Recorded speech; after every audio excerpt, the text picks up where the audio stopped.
All right, we'll go ahead and call our meeting to order. If I could have roll call. This will be our July 1st Town Council regular scheduled meeting. It's starting here at 7 o'clock. So have roll call, please. Shannon. Here. Lee. Here. Handy. Here. Lee. Here. Edwards. Here. Vasas. Here. Day. Here. Great. First item is our Pledge of Allegiance. We have the Troop 1882, where we have two members that actually have received their Eagle Scout Award, Austin and, as we know, Ian, that did the great job of putting, Justin, sorry, right, that did the Eagle Scout project here in town with the banners, the military banners. Along with them, we have Ellis, Scotty, and Fisher. So if we could all stand and we'll let them.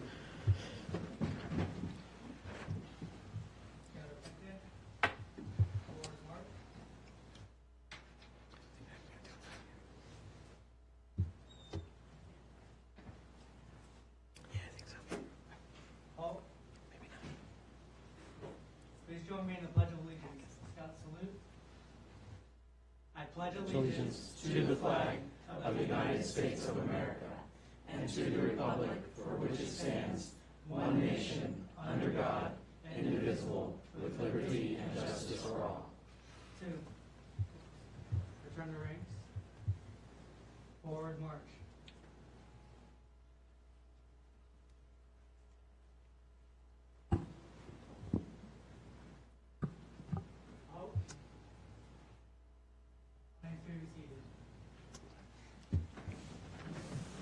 All right, thank you all very much. Also, who would be giving our invocation is Reverend Ruth Ann Sawyer from Haymarket Baptist Church. Maybe you can also just tell us a little bit about the church, how things are going there, and then lead us into prayer. Thank you. Sure. The church is in its 125th year. We have a great generational history at that church. We actually have our homecoming coming up in September, where we have two preachers ago. Dr. Dallas Stallings is going to be coming and preaching with us and sharing God's message. So things are good. We have a full preschool again with waiting list. We have 308 children that are registered with a waiting list, and that happened in about 6 minutes or so in February. So we're very blessed with a full enrollment too. Are there any prayer requests tonight? As we get started. Also, if you could keep the Aiken family in our memories and thoughts as well. Absolutely. All right. Let's go to the Lord in prayer. Hey, God, it's us again. I ask you to hear the prayer requests that were spoken and unspoken just now, and be with those messages that only you know. Father, it's ironic that we come to you during this week as we celebrate our Independence Day in this country, and as we get to celebrate the freedom of eternal life that you give us every single day. Father, I thank you for this group here. I thank you for the residents that have come out, and for our town council, especially for our mayor and our vice mayor. I ask you to be with the town staff. I especially ask you to be with our police department, for Kevin and Jeff, for Corey and Jake, for Bill and Randy, for Lonnie, for Tim and John, who selflessly give their lives in courageous encouragement to our county, to our town, to our residents, through no selflessness of their own. Father, keep us all safe and happy and together. And the decisions that are made tonight, Father, as you've passed down biblically, is that we are supposed to honor and obey our authority. So please let those decisions be in your will as we make this prayer in your Son's name. Amen. Amen. Thank you. Thank you very much. Okay, just a couple things on our agenda here. I'm going to move our citizens' time up before the presentation, and also we're going to add the letter from VDOT to our agenda items to be able to talk about the proposed 2020 paving that will be going through Washington Street in our town. So besides that, I'm going to go ahead and welcome our president from Haymarket Hotel Ventures. We have Bill Murray and Ryan here to give us a presentation, citizens' time. Apologies. I'm already scattered. So here's the time for our citizens to come up and speak. Apologies. We waste no time. Joseph Passanello, 6895 Track Court. First, a big shout out to Officer Corey O'Neill and the HPD in support of ALS research in memory of Debbie Aiken. Let me get my glasses. I ran into former Vice Mayor Steve. The last few mornings, Kathy and I have run into him walking around the neighborhood. And this morning we saw him, and he was very appreciative of what you all did for him and for Debbie and for research. So kudos. Haymarket Hotel LLC. I guess that'll be an interesting presentation. I was hoping to see that before commenting, but as with Melodon, I hope we're not going to hurry on this thing. I hope we're going to do our due diligence and take our time, because nothing's happening down at that site, and I don't want to see the same thing happen here. A hotel in the middle of center of town, in my view, does not fit. It does not align with our vision, does not align with the comp plan, does not align with the zoning. 65 feet is way too tall. Perhaps something shorter, I don't know, that embraces the historic nature of our town. All the other questions with the little information that's been available to date, traffic impacts, parking spaces, noise and acoustic impacts, visual impacts, and on and on and on. Our question is, who's encouraging this development? Okay. One other comment was about the ARB censure at your special meeting. It's another June and another censure. This year's censure, the ARB members in attendance on June 19th at their meeting. I believe the citizens of Haymarket have a right to know why their elected and appointed officials have been censured. Council has the ability to inform the public of the reasons for this punitive action. You can vote to reveal what you discussed in closed session if you choose to, and I think you should. Why not do so in the interest of full transparency and due process?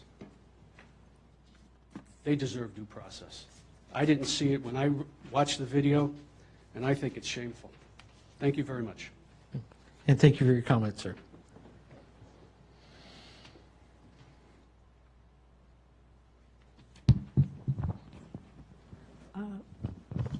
Maria Turner, Fayette Street.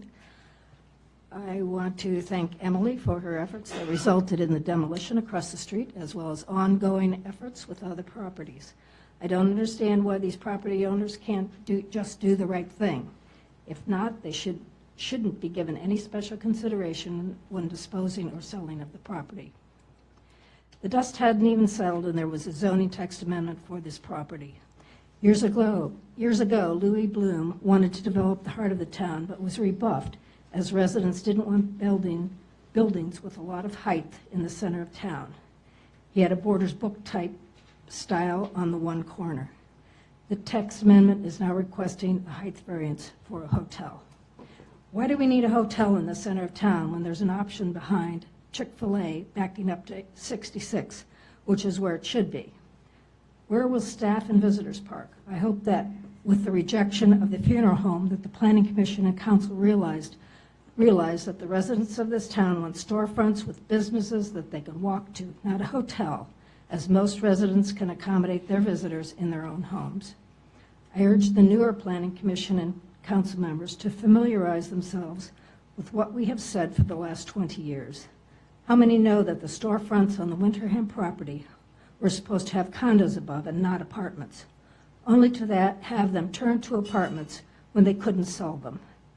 How many know that the 2 units closest to the Winterham building were to be handicap accessible via elevator, but following the building official's error with allowing electrical panels on the end, they were given a pass, but were obligated to have all units accessible if the sister building is built? With a historical change like this in our past, what's to say that a hotel might not end up being an extended stay type or even apartments if things don't go well for the owner? Please, and it makes me uncomfortable that many on the council have their hand in real estate in some way or another. We want businesses that we can walk to for shopping and eating, that we can frequent more than twice a year like a dentist or a doctor. We want businesses that serve our community. Thank you. And thank you for your comments.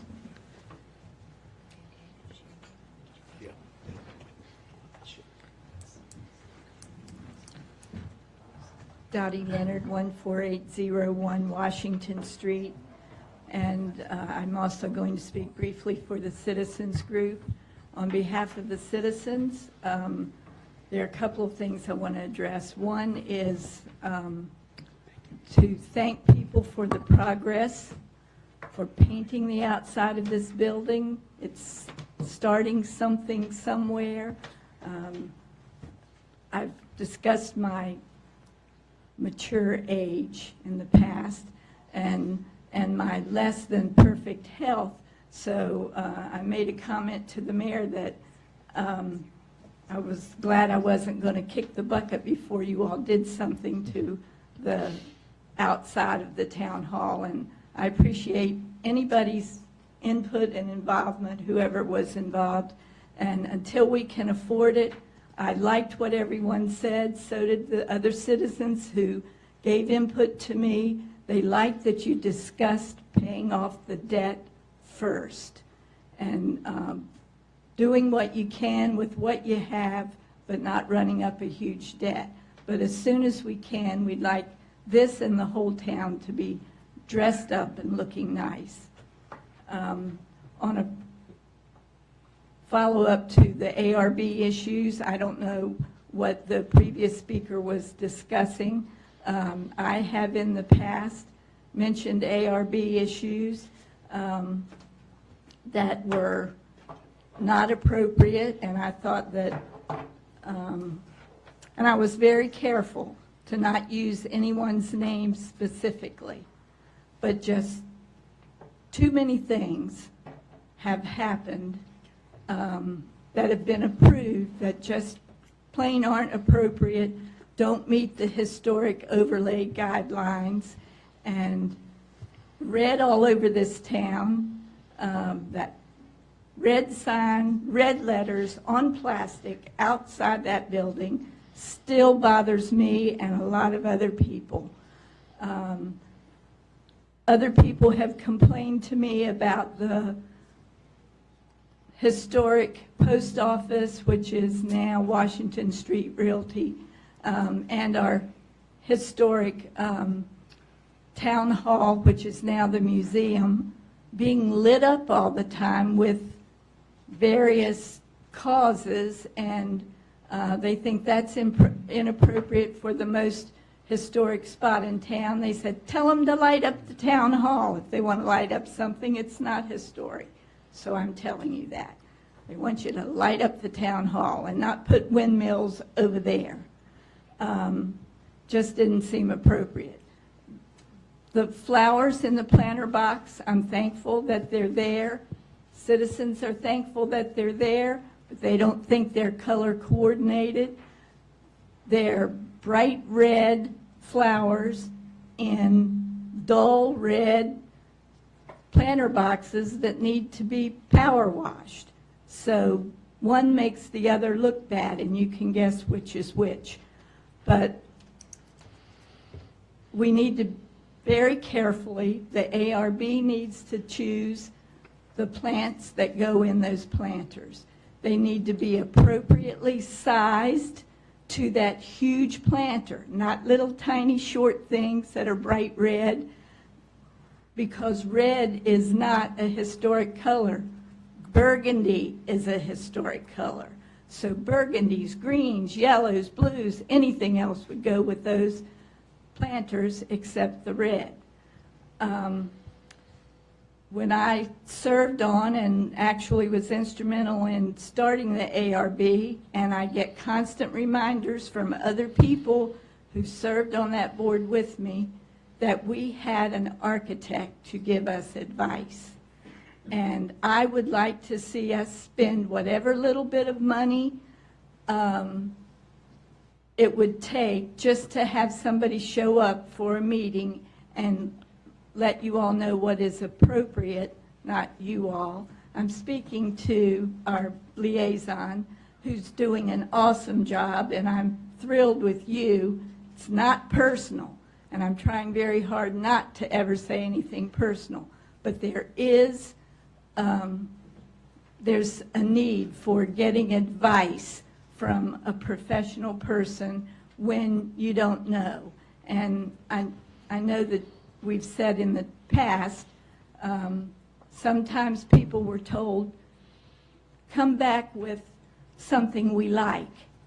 And I've heard you correct people and say, we don't want to say that anymore. You have to come back with something that's appropriate. And that's why you need the, and I'm not nervous, I have Parkinson's, so that's why I'm shaking. And in addition to having someone advise there, it would be helpful to have them advise whoever chooses the plants.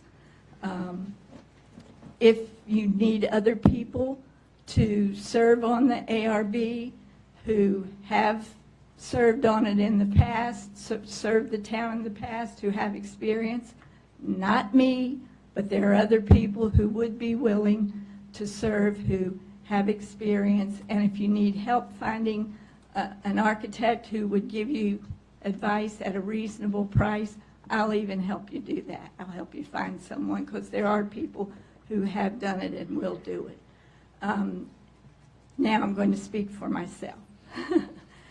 For myself, I want to say, whatever we can do to make projects that are applied for, that fit in this town, approved, let's just do it. Do whatever it takes. If it's a hotel with a conference center, with a restaurant in it that people can stroll to, that's different than thinking of a big hotel. I don't even know whoever it is that's applying, but it needs to fit. It needs to fit here. It needs to look like it belongs here. And if it doesn't, when the pictures are presented, if they don't look like they belong here, I'll be screaming louder than anybody. I promise. I promise. So we need to approve what we can. Thank God and thank all of you, that that field is cleaned up, that those boarded up houses are gone, that people have been looking at this town for a long time, and they want to be a part of it. We're something special. There was a time that people would say to me, what are you trying to fix up, Dottie? There's nothing there. You're not fixing anything. There's nothing there to fix. We do have something to fix. We have those beautiful brick sidewalks. We have the street lights. But the last, and one more thing personally that the ARB approved, is the stone walls coming into town from from Old Carolina Road.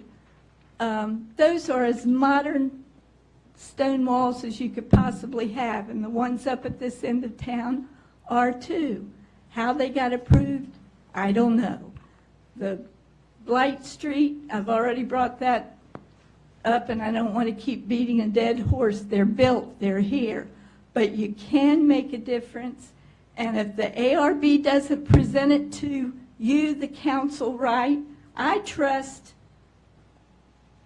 I'm going to call you Bond because you're still like a little girl to me, but I trust Bond to take the right message back, that we will have things presented that are worthy of being in our town, and then you don't have to worry about people sponsoring it.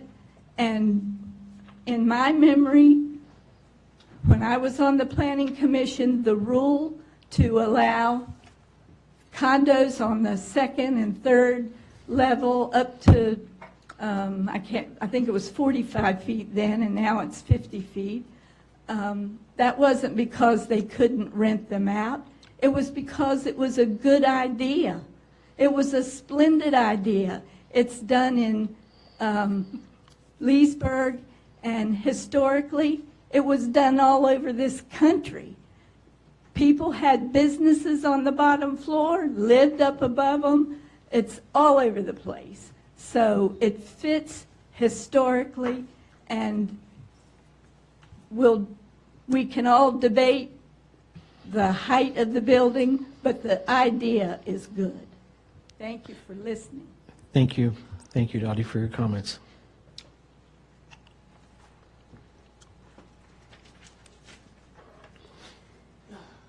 Bob Weir, 6853 St. Paul Drive, and I'm glad Dottie might be yelling louder than me at some point in the future. And I'll hold you to that. I'm going to align myself with Mr. Pasanella's comments and quite a few of Dottie's comments. I came here tonight to speak at Citizens Time without a script, without anything prepared, because I expected to have the presentation by the hotel people first. I find it curious that Citizens Time has moved before it. The cynical side of me suggests that's being done so that you can squelch any sort of public comment on it, and therefore I'd really like for you guys to reopen Citizens Time after that presentation. But in case that doesn't happen, I'm concerned. You guys initiated a ZTA 10 days ago. Why it couldn't wait till this meeting is beyond me. Why you spent several $1,000s for additional meetings ostensibly to get this ZTA through and on the way to the Planning Commission bothers me from a fiscal sense. But again, the thing that bothers me most about this is it looks like we're engaging in a rushed process yet again. You're taking on a ZTA that I don't think's even been reviewed properly for form. Seems to me it would be hard to do in the mere matter of days between the time that it arrived here and you had the meeting a week later. That kind of rushed processing of land use applications has to stop. You did the same thing for Meladon. And now here we are. It's being amended and reworked for probably the third or the fourth time for issues that were brought to you by the public and you ignored. And now they're coming back so that you have to fix them. So I'd really like to see this presentation and comment it when I've got some facts in my mind, but I'd also like to see some sort of administrative process with regard to looking at what other jurisdictions do with respect to height in different districts. I know what the ZTA language says. I know what the explanatory paragraph says. And I can tell you that the explanatory paragraph is wrong because I've already done the research. Thank you. And thank you for your comments, sir. Anybody else like to speak? Yes.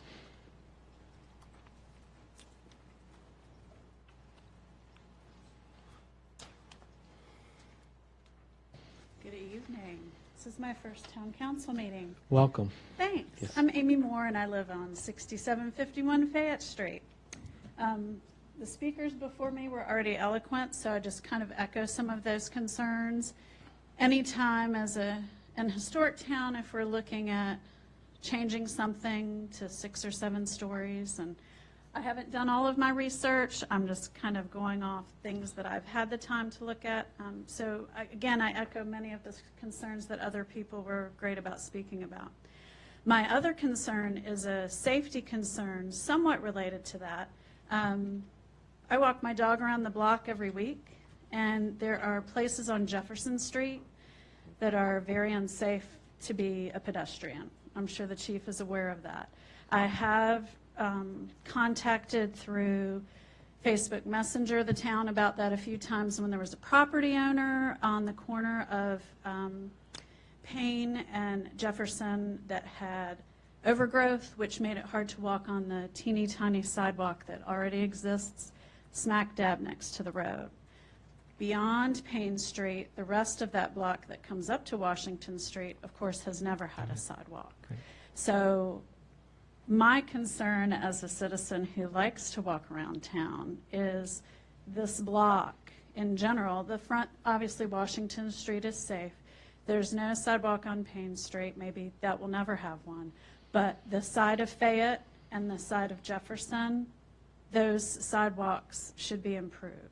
I know there's a sidewalk on the opposite side of Fayette, but it would also be nice to be able to walk on the side of Fayette that has what we lovingly called the now demolished gray house that was the Groundhog Hotel.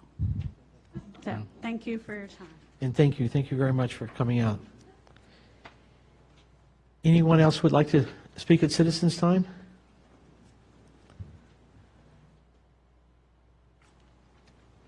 Seeing none, I'm going to go ahead and at this time close our Citizens Time. Our next item is our presentation. Welcome, gentlemen. I think we're all anxiously looking forward to hearing from you, hearing who you are and why you're here tonight. Mr. Mayor, members of the council, staff, chief, citizens, this is America's democracy at work. It's thrilling to hear the comments of the citizens here because of their engagement and involvement. We think that makes this a reason we want to be here. As citizens spoke tonight, over and over, we heard things that were check boxes for us in terms of what our plans are. I think you will feel better after this conversation tonight. There's no agenda to putting you, ahead of us. We're here as long as it takes tonight, because at the end of the day, while we are not currently citizens of Haymarket, we feel like the fella on Andy Griffin who showed up in town and already knew enough to know who everyone was and be a part, because we're not coming here to make money only. We're coming here to make a difference. And to do that, we have to be a part of this community. So we heard things tonight that are very understandable. What are you going to do about noise? I can promise you this will be a very quiet hotel. Someone mentioned that it might become an extended stay hotel, or that it might even become apartments. It could become a prison. It could become all sorts of things. That's not going to happen. The chief, the first night he met me, said, this isn't some extended stay of America, is it? Some type of hotel that would cause problems for he and his officers. No. Our goal is to put a hotel here that you will be proud of, and to put a hotel here that will be economically viable for 50, 60, 100 years. We want to be protecting this hotel with an amendment down the road in the future. And we want the ARB to be protecting it. So I'm honored with my business partner, Ryan Morgan, here tonight. I'm Bill Murray. I'm one of the members of Haymarket Hotel, LLC. Someone mentioned tonight, who put you up to being here? Us. We put ourselves up to being here. And Ryan will tell you more why in just a moment. Because his family is from here. And he identified this as a place that could benefit from a hotel of this caliber. And Miss Dottie, you spoke, in your talk tonight, which was extremely eloquent and meant the world to us. You spoke of things that were meaningful to the town. Could it be a conference center? Would it be? 1 second, please. Yeah. Bill, just a little housekeeping. You can just keep the comments coming up to the dais only. Okay. Yes, thank you very much, sir. Thank you, Mayor. No worries. In the process, we are trying to build something that will, be a reason that the residents of Haymarket will want to come to the hotel many, many times a year. Not just once or twice. We think that you're going to want to be here for all of your events, your gatherings. We want you to walk over and have coffee 3 or 4 times a week, to come and plop your laptop down, in our restaurant area and work with our high-speed internet. We are counting on each and every citizen in this hotel, in this town, being a part of this hotel as part of their daily life. The first thing that we attacked when we started working on the entitlement process was traffic. And traffic is really, really critical to us. We do not want to come here and be a burden in any way. And we wanted to make sure that we were not going to present something to the town that would be a problem. And so the traffic engineer immediately came back with some comments from VDOT and to lay the groundwork for us so we would know what we were up against. Their comments were, we don't want entrances in and off of Washington Street. We love that. We don't care that there's an entrance on Washington Street because we want to see the beautiful sidewalks that you referred to, Ms. Dottie. We want to see those things in a continuous process, along Washington Street. We know that, Jefferson Street is a very congested street. We think we come with part of the solution tonight. It is very likely that the recommendation and the eventual result will be the addition of a third lane on Jefferson. We will be giving up almost 10,000 square feet of our property in order to make that happen. That will make it unnecessary for residents to have to cut through on Fayette Street because now Jefferson will be a much more usable location. One of the residents very eloquently said, we need more sidewalks, especially on Jefferson Street. It is a hazard. We agree totally. We believe that sidewalks will be required as part of this easement that we do for the third lane. Anything that we can do to make Haymarket's downtown and historic district more walkable, makes our hotel more economically feasible. And it makes it have a higher chance of success. For someone who said that, this hotel might go away, I personally have been in the hotel business 37 years. It is extremely rare that a Hilton hotel goes away. It just doesn't happen if they're A, put in the right place, and B, are continually maintained to the level that they need to be maintained. And that's why we are here. So I'm excited tonight to talk a little bit. Ryan's going to talk additionally. We will try to address all of the concerns that have happened so far. I'm sure there will be lots of discussion and opportunity for questions. But as you see it right here, this is currently the design of the hotel, and this is very early in the process. We are just getting started. For those of you who say that we're rushing this, we're only rushing it because we don't want to see what is happening with the project behind Chick-fil-A. We want to move expeditiously and as quickly as we can. And ladies and gentlemen, we were a part of that project. We should already be under construction. But because of site constraints that we could not resolve with the existing developer, we could not build this hotel there. We could not fill a parking lot with dead-end driveways and zones. We could not make it happen. But for your review tonight, I'll show you. This is what the hotel basically looks like. Now, it's going to change in whatever ways that the Architectural Review Board, the council, the planning and zoning folks, whatever tell us. We're here as an open book to say, what can we do? Now, a lot of people have said, okay, this is going to be a 6 or 7 story hotel. We've never said that. We do need 6 stories in order to make the scale work, in order to have the really neat, coffee and juices and smoothie area that you walk in off of, dual entrances on Jefferson and Washington.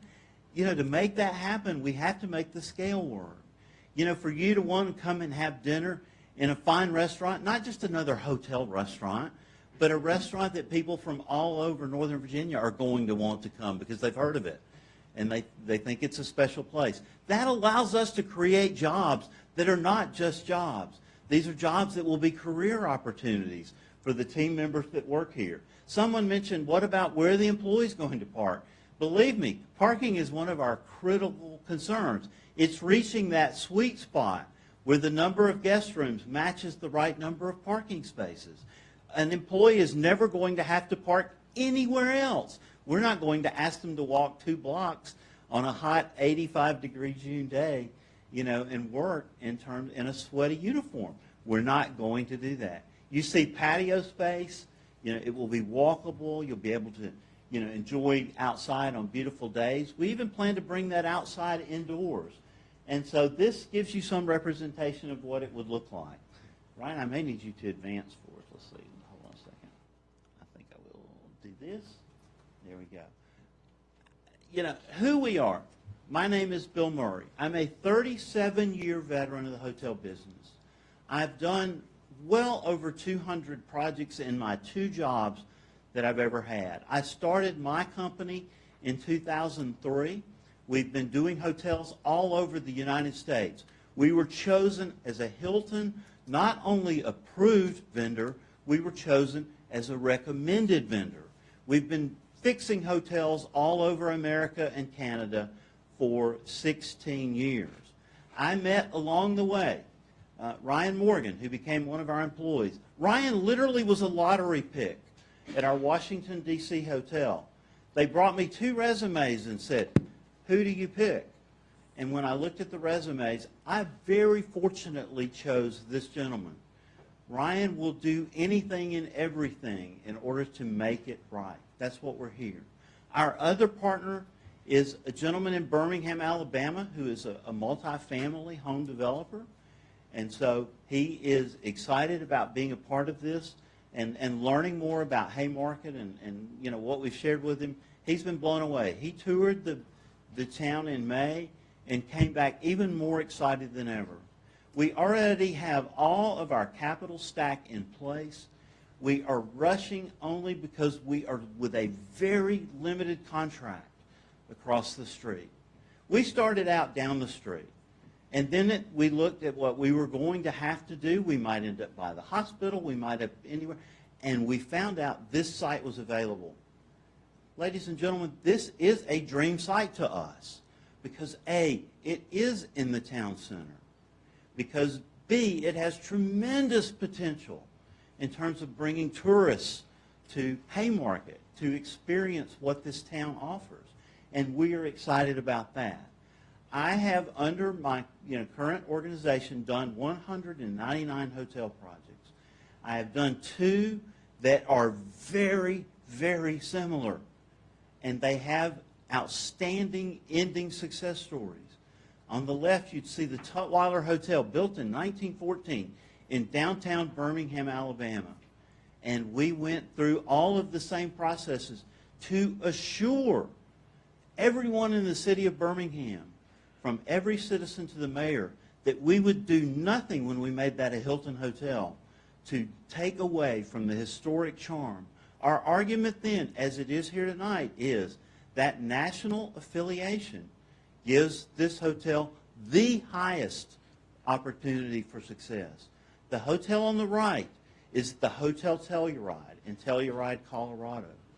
I was tasked with the responsibility of making sure that that hotel met every requirement that the town put forward. And at the end of the day, and that project now is still the #9 Condé Nast ski hotel in North America. And believe me, the citizen opposition to that project was fierce. And I stood up in front of that town that night and told them, you don't know me from Adam's house cat, which is an old Southern saying, And at the end, the same people who were very concerned with just cause about that project were congratulating us on the anniversary of the opening 1 year after it started. I'm going to turn it over to Ryan because I probably talked too much at this point, taking up more time than you probably wanted to hear, but I'm very passionate about this. We come here tonight assuring you, we come here to be citizens of Haymarket, not external developers that are just going to extract value and walk away. That's my personal promise. So I'll turn it over to Ryan. Bill, I just had one question. Just the terminology when you say capital stack, for most people, what does it actually equal? I mean, and and I think also how many hotels do you have that do? I know you had 199 projects, but yeah, if you could just quickly.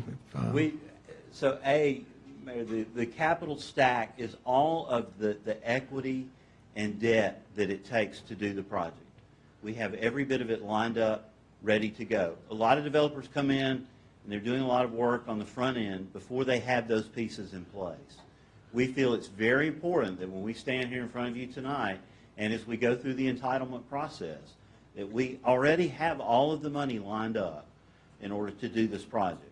We are just waiting to get, and do everything that we need to do to clear those entitlements and make it happen. This is personally, because a question came up at another time that said, this is Hilton Hotels, they have all the money in the world, they can do whatever they want to do. That's not true. This is small business America. I've been running a third-party management company for 16 years, and I've made a nice living from that process. And I've made a lot of money for a lot of other people, and I'm not complaining because I'm very happy with the lifestyle that I've had. This is my first opportunity to actually own a hotel and put all of that experience and knowledge that we've gained to bear, to benefit my family in the long run. I have a 15-year-old that has to be put through college. I have an 11-year-old that's coming right behind him. And so, we're here as capitalists in the idea that we, do want to make a nice living.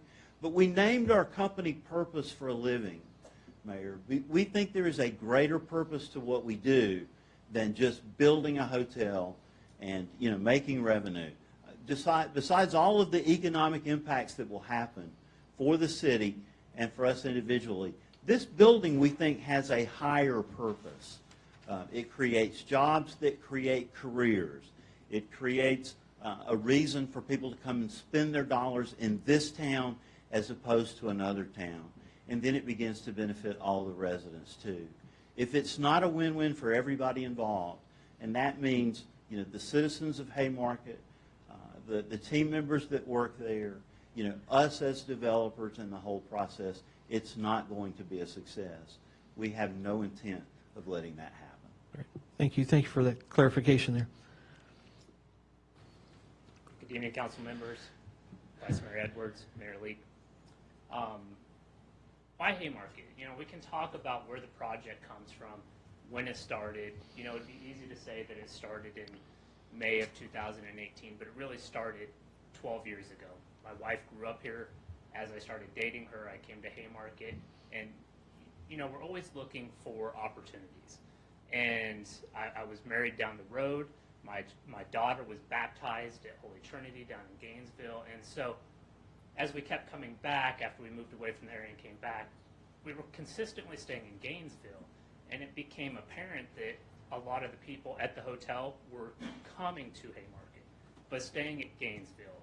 The tax revenue, the dollars that should have been coming to Haymarket were going to Gainesville and not coming back into the town. And so in April of 2018, my wife was back for a trip with our kids, and there was the Meladon sign up for the development over there. And instantly, we started the process of the feasibility. Is this a site? Is this site feasible? We're in a unique industry that all hotels share their data to an independent source. You can pull that data and you can see. And so we started the feasibility study. As we went through the feasibility study, we determined that it was. And so we got in contact in May of 2018, came and met with the mayor and the town planner, Emily, and said, what are the town's needs? And so we kind of had our marching orders. We went back, we started kind of laying the groundwork for it. In August of 2018, we started conversations with Meladon. Spoke with Meladon. We're quickly under contract on the land in Meladon at the Crossroads development in November of 2018. We were originally on the site that was designed for a hotel or assisted living center. Towards the end of 2018, beginning of 2019, the developer came to us and said, I have no traction on the daycare site. I can't make anything work over here. I need to move you over. So the developer moved our site over. We spent 3 months, 3 different civil engineers and our architect trying to make the site work. I mean, to the point that finally at the end of April, we came to an impasse with them. Parking did not work. It was dead-end parking. Hilton came back and looked at the site plan and said, it's not safe. Dead-end parking, you can't have it. The developer had 25% compact parking. we live in a truck and SUV world right now. You cannot have 25% compact parking for a hotel. Our guests would not have been happy. People that came to Haymarket would have been upset because of the parking situation at the hotel. There's nowhere to park. So as we came to an impasse, we were kind of not sure what to do. And as fate had it, in May, 2 sites came open. One site is under development in initial planning phases over at the hospital. And we found out about this site. And there were, we talk about purpose and the name of our company, Purpose. There was a purpose. And I hear, this evening that why do we need a hotel in the middle of town? I don't know if anybody realizes, but right next to us is the original hotel in the town of Haymarket. The Tavern and Inn is right next to us, and the reason that Haymarket sustained and is still here is because travelers came to the tavern and the inn. So I think it's fitting that here we are at the corner of Jefferson and Washington, across the street from where the first inn was in this town, and we have an opportunity to put up this fantastic project. So that's kind of how we got here. We spent a lot of time working with Meladon. I've heard the concerns. We have a hotel site over there. You don't. Unfortunately, the developer has made it impossible. The only thing that fits on that lot, and I think that this is also fitting, is an extended stay hotel. We could put up a fantastic extended stay hotel that fits it right at 2 acres, and it would fit over there, exactly what that developer wants. We don't think that's right. That's not what the town needs. It's not what the town wants. So that's kind of how we got to here on the project. This is the site. Everybody's familiar with the site. We have engaged local civil engineers, local land use attorneys, and local traffic consultants to take a look at it and understand what it would take for us to put a hotel onto this site. We have had those conversations with VDOT. We know what they're going to come back with. As Bill mentioned, we fully appreciate and understand that this is going to become a turn lane, and we think that that helps the town, that helps the viability of the hotel, feeds back. Sidewalks on Fayette and Jefferson. Again, I think that that helps the walkability of the town, and sidewalks all the way across Washington also continue to help with that. Architectural elements, that the outline is in the ARB. We're tasked with a pleasing blend of historic and new elements. That is the ARB guidelines. We brought the book to our architect and said, this is the historic significance of this site. This is, one, we've got the town hall, the museum in our site, and we're catty corner to the original inn and tavern. So as she went through the process, looking at the overlay, she built in several Federalist colonial elements into the design. These are renderings, so you can't quite see the fantastic detail. Hopefully you can see some of the insets, the soldier bricks. I mean, the stonework is absolutely fantastic. And we have this, not that there's anything wrong with this prototype. This is a beautiful building in a lot of places.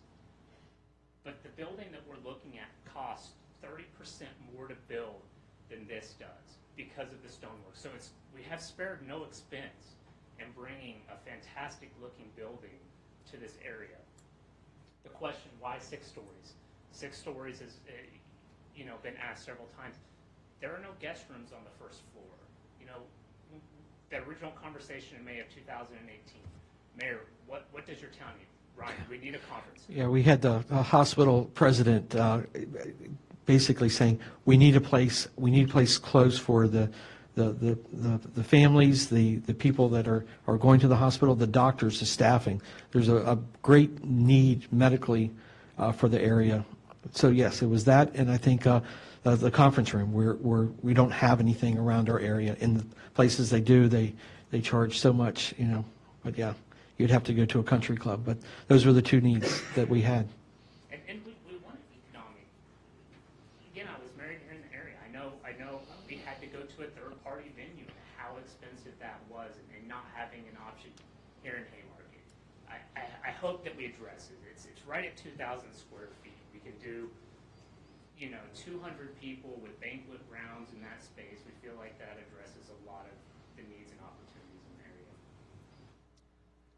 6 stories, 64 64 feet tall. I don't know if anybody realizes the steeple on the museum is almost 50 feet. It's over 45 feet, getting close to 50 feet. So we're at this point we're 14 feet taller, and I think we have a really good perspective of what that means. So as you're coming up Washington Street, here's the town hall, here's the museum, there's the top of the steeple, and you can see in comparison to the trees how tall the building actually is, and it's not significantly taller. There are trees currently on the lot that are 64 feet. There's a tree that's 60 foot over there, and so the roof line of the building is not significantly higher than that. Again, why we need 6 stories, 64 and a half feet? There's no guest rooms on the first floor. It's taken up by the amenities. It's taken up by the conference room. It's taken up by the business center for hotel guests. The restaurant bar, every time that we come back and visit family, where do we go to eat breakfast? I would love to have a spot that we could come out and walk and bring the family in downtown Haymarket and have breakfast with the family. There's just not options.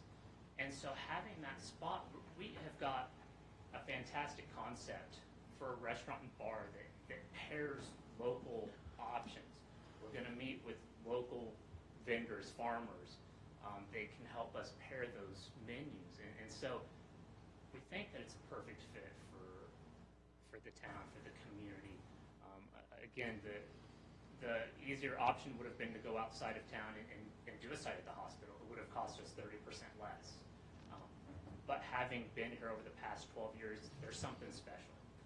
There's something special with Haymarket. I love small towns. Main Street America, when we lived in the area for almost 10 years, and when we moved away because of my wife's job, we moved to a small town.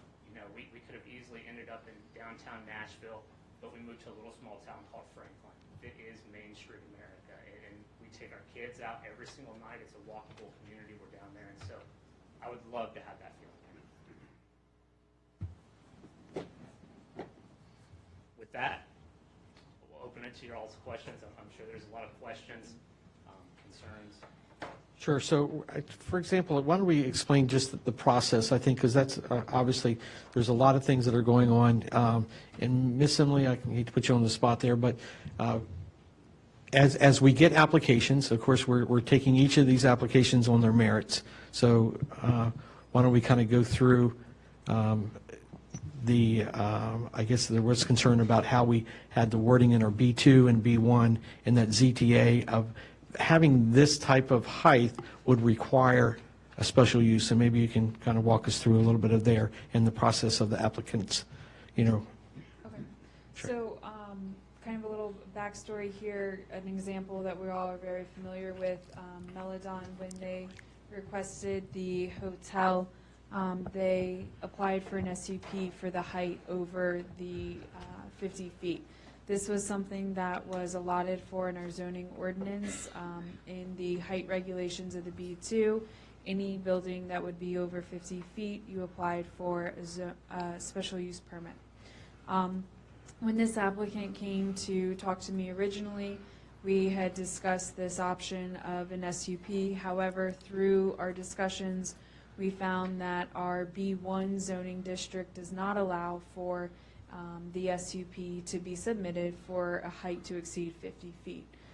So therefore, they are submitting the ZTA, so zoning text amendment, to request that addition to be added to the zoning ordinance under the B1 height regulations, that if they want to exceed a 50-foot structure, they may do so via a special use permit. So our town council meeting that was recently held, council referred the application, so it came in. Staff gave the initial review and put it on the agenda for referral. So in order to have the Planning Commission hear the ZTA and hold a public hearing, the council must first refer it. That action was completed, and we have coordinated with the Planning Commission so that the first public hearing will not be until July 25th. We have to publicly notice the zoning text amendment, put our staff reports together, get all of the documents aligned, and have that for the public. So that will be roughly 3 weeks out. And then following that, public hearing and a recommendation from the commission to the council. Then council will hold a public hearing. Again, we have to publicly notice for our 2 weeks. You'll have your public hearing, and from there, after a decision's made, if it's a positive decision, they'll go through the SUP process. If it's a negative, they can choose to go from there how they wish. So there again, ZTA, and then an SUP for the height variance. Correct. Right. And then further down the line, I know that, in other words, there's opportunities for the public's input, each of these steps as an application, whether or not it be them or anyone else that comes in. There's this process already in place with the public notices, and whether or not it's 5 or 7 or 14-day notices, the back-to-back, 5 days before the notice ends. That is correct. Okay, all right. So with that, I think just to if we could limit our questions of what the presentation that he has given to us, that maybe for clarification and everything like that, and if there's anything like, for example, the capital stacking, I thought I know, but I wanted to make sure that I understood what that actually means. So anything that either Bill or Ryan has said, that I think I'd like to open up the dais to hear. I'm glad to start. Sure. I'm glad to hear that, and I know there would be more public meetings.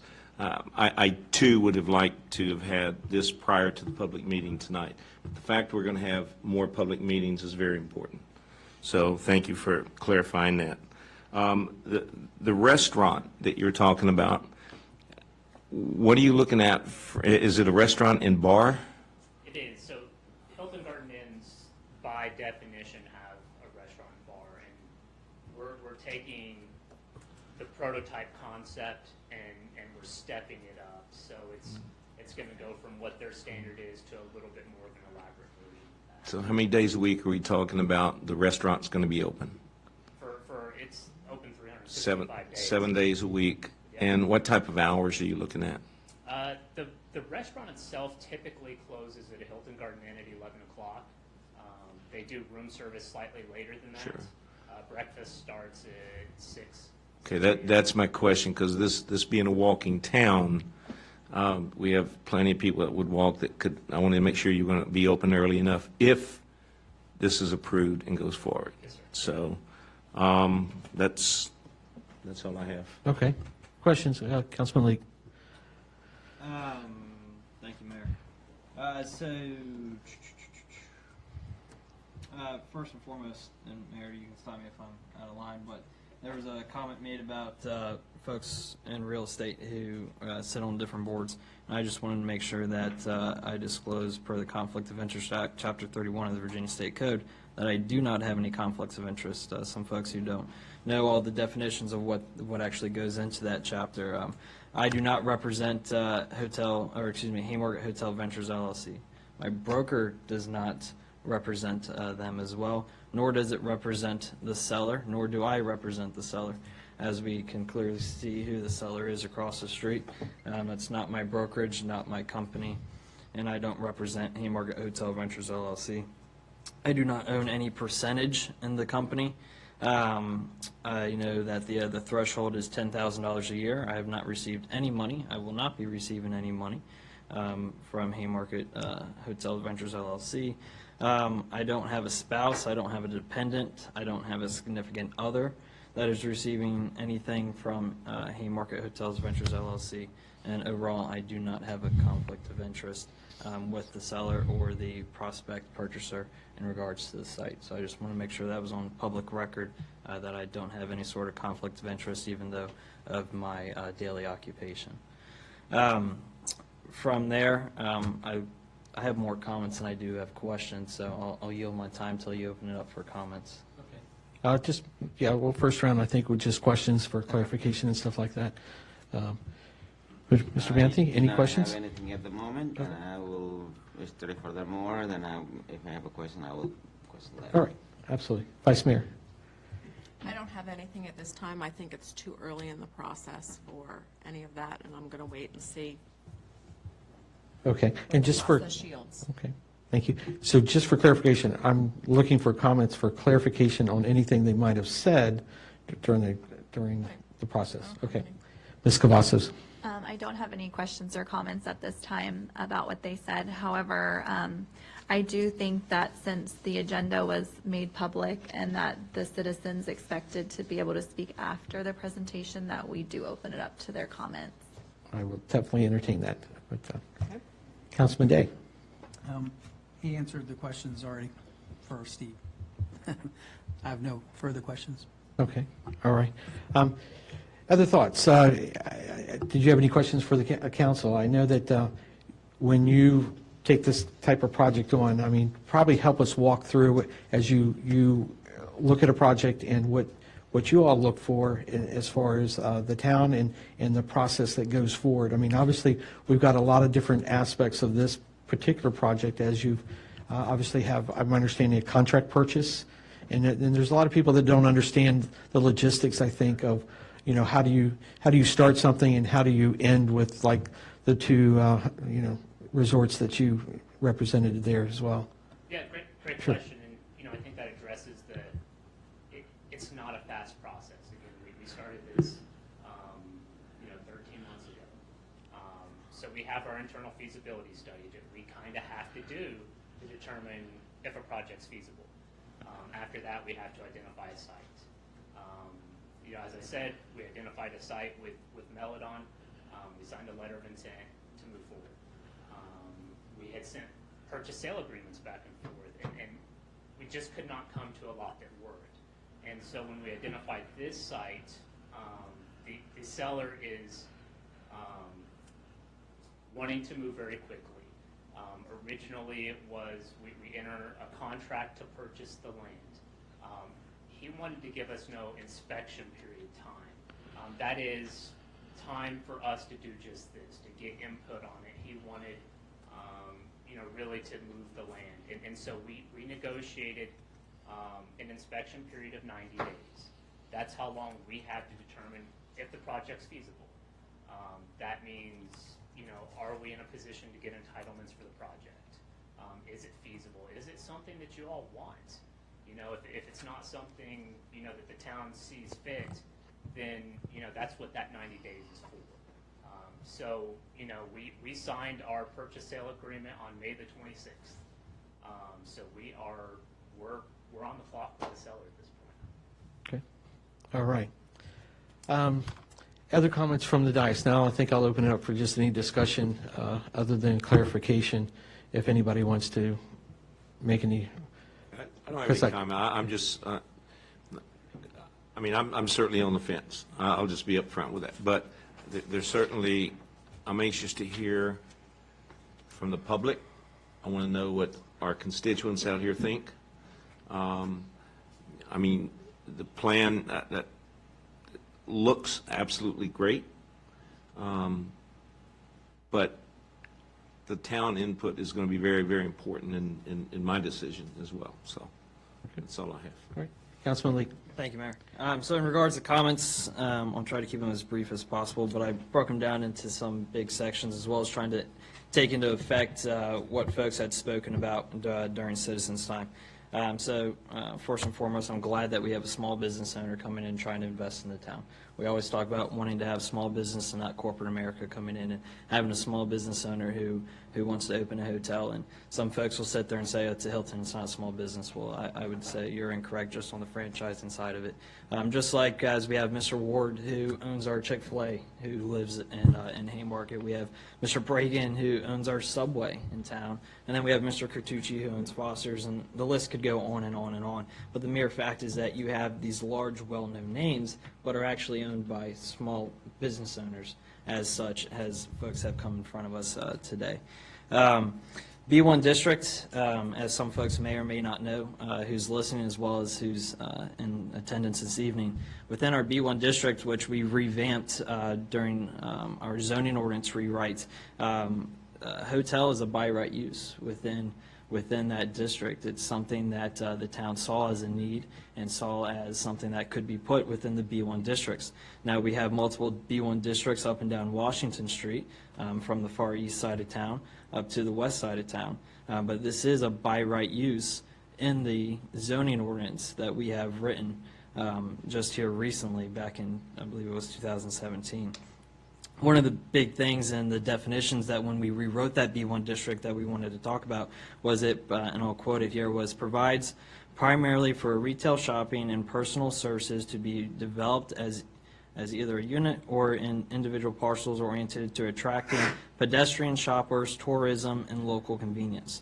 Tourism is mentioned right in there. This is a huge tourism aspect to our downtown area.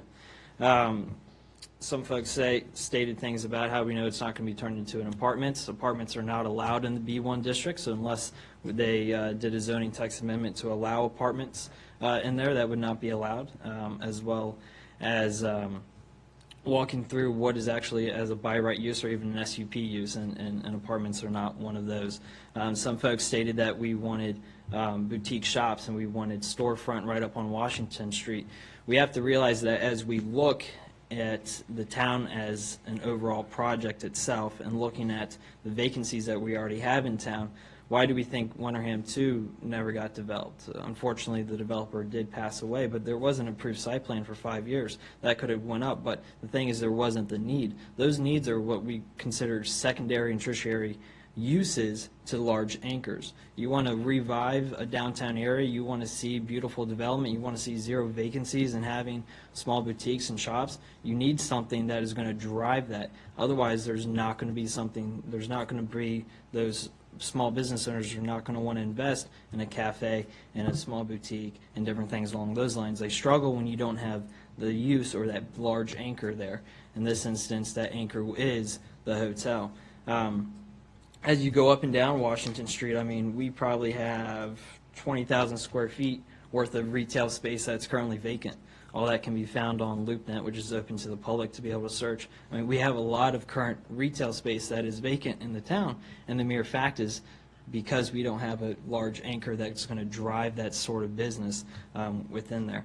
I'm glad that we talked about traffic and street improvements. Obviously, we know that a lot of concern from our residents on Fayette Street is a lot of folks cut through and they try to beat that traffic light there on Jefferson. This will be a great opportunity for that Jefferson Street improvement, not just on the sidewalk side for the safety aspects of folks being able to walk up and down Jefferson, but also be able to have the turn lanes where we can stack those cars there. As the applicant stated, I mean, they're giving, Mr. Shannon, you can probably correct me if I'm wrong, but a turning lane on a minimum is probably 11 or 12 feet, most likely. 12 feet easily. On the smaller side, probably can go up larger than that. And then on top of that, they're probably giving up 4 feet for sidewalks and another 4 feet for curb and gutter as well as VDOT right away.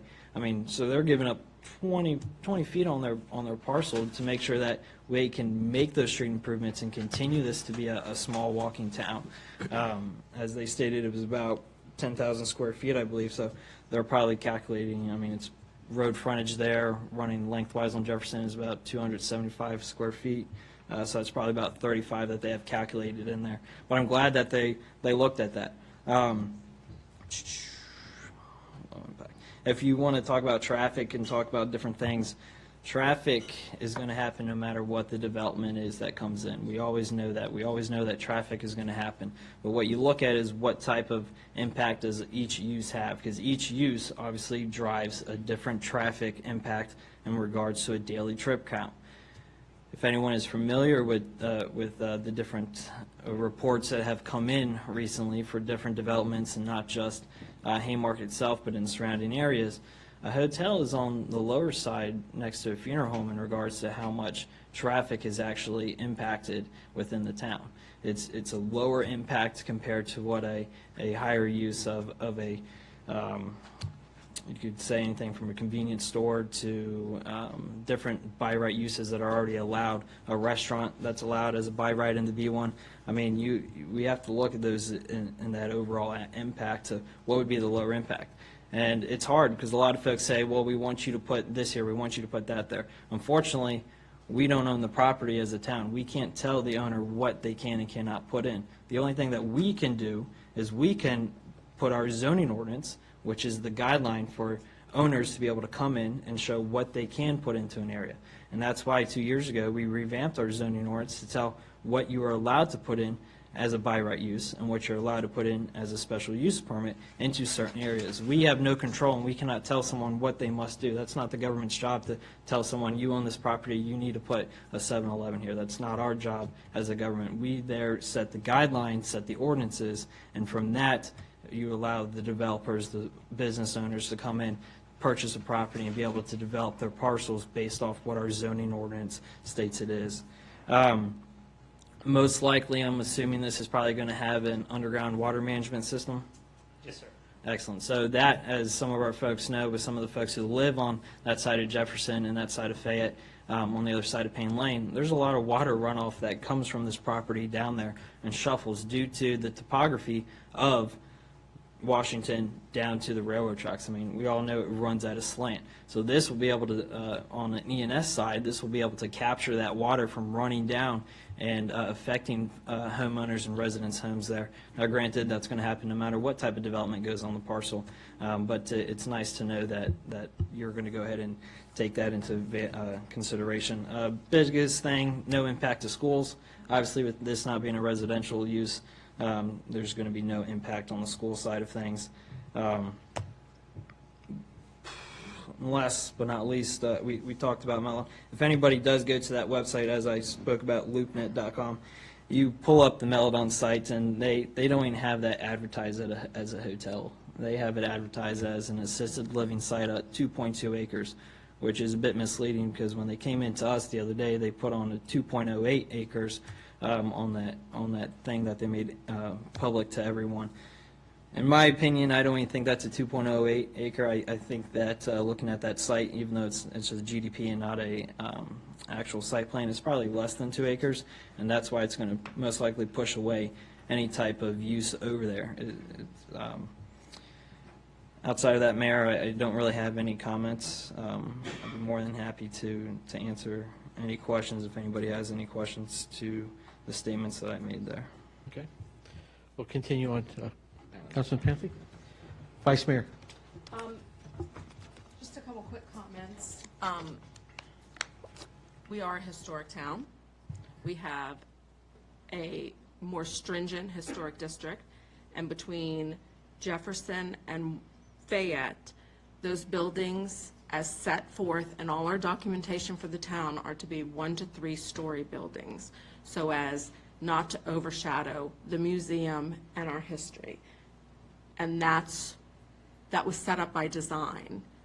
And for me personally, the reason that I voted for the SUP to get the height down there was because it was at the back of that property, and the land and the topography of the land, and it wouldn't impact our view shed here on Main Street. So those are some very concerning things for me. I would like to also hear tonight from the residents that came. In looking at the agenda, it was said that I think that they thought that they could speak, so I think people made an effort to come. So Like I said, I definitely was going to entertain that. Okay. So, I'm done. yep, okay, thank you.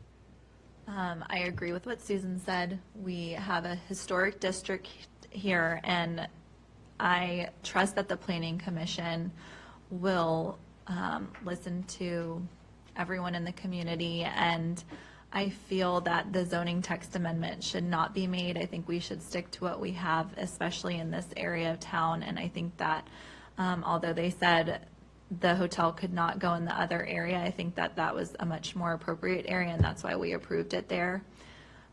So I'm not for making any changes to the height restrictions in the town, and I do think that the difference between the tallest point of the museum and the tallest point of the hotel is a very large difference, and I think that driving through town, the hotel would be a huge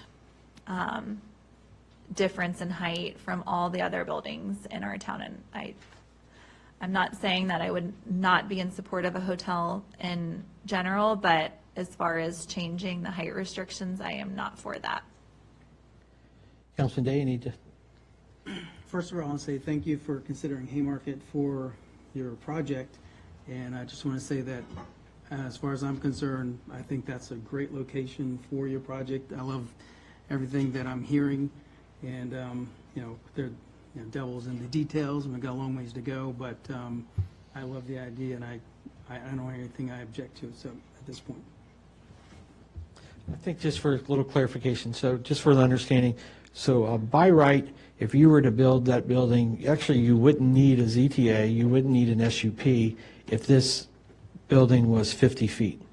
You wouldn't need all these other changes on our wordings and everything. So the difference that really we're talking about, as you see this one tile right here, to the left to that wall, that's 14 feet.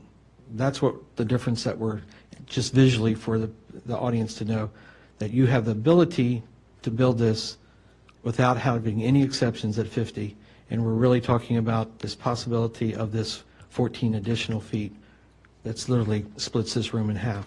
So that was the only comment I just wanted a visual, because it is kind of hard to understand how that would sit on the lot.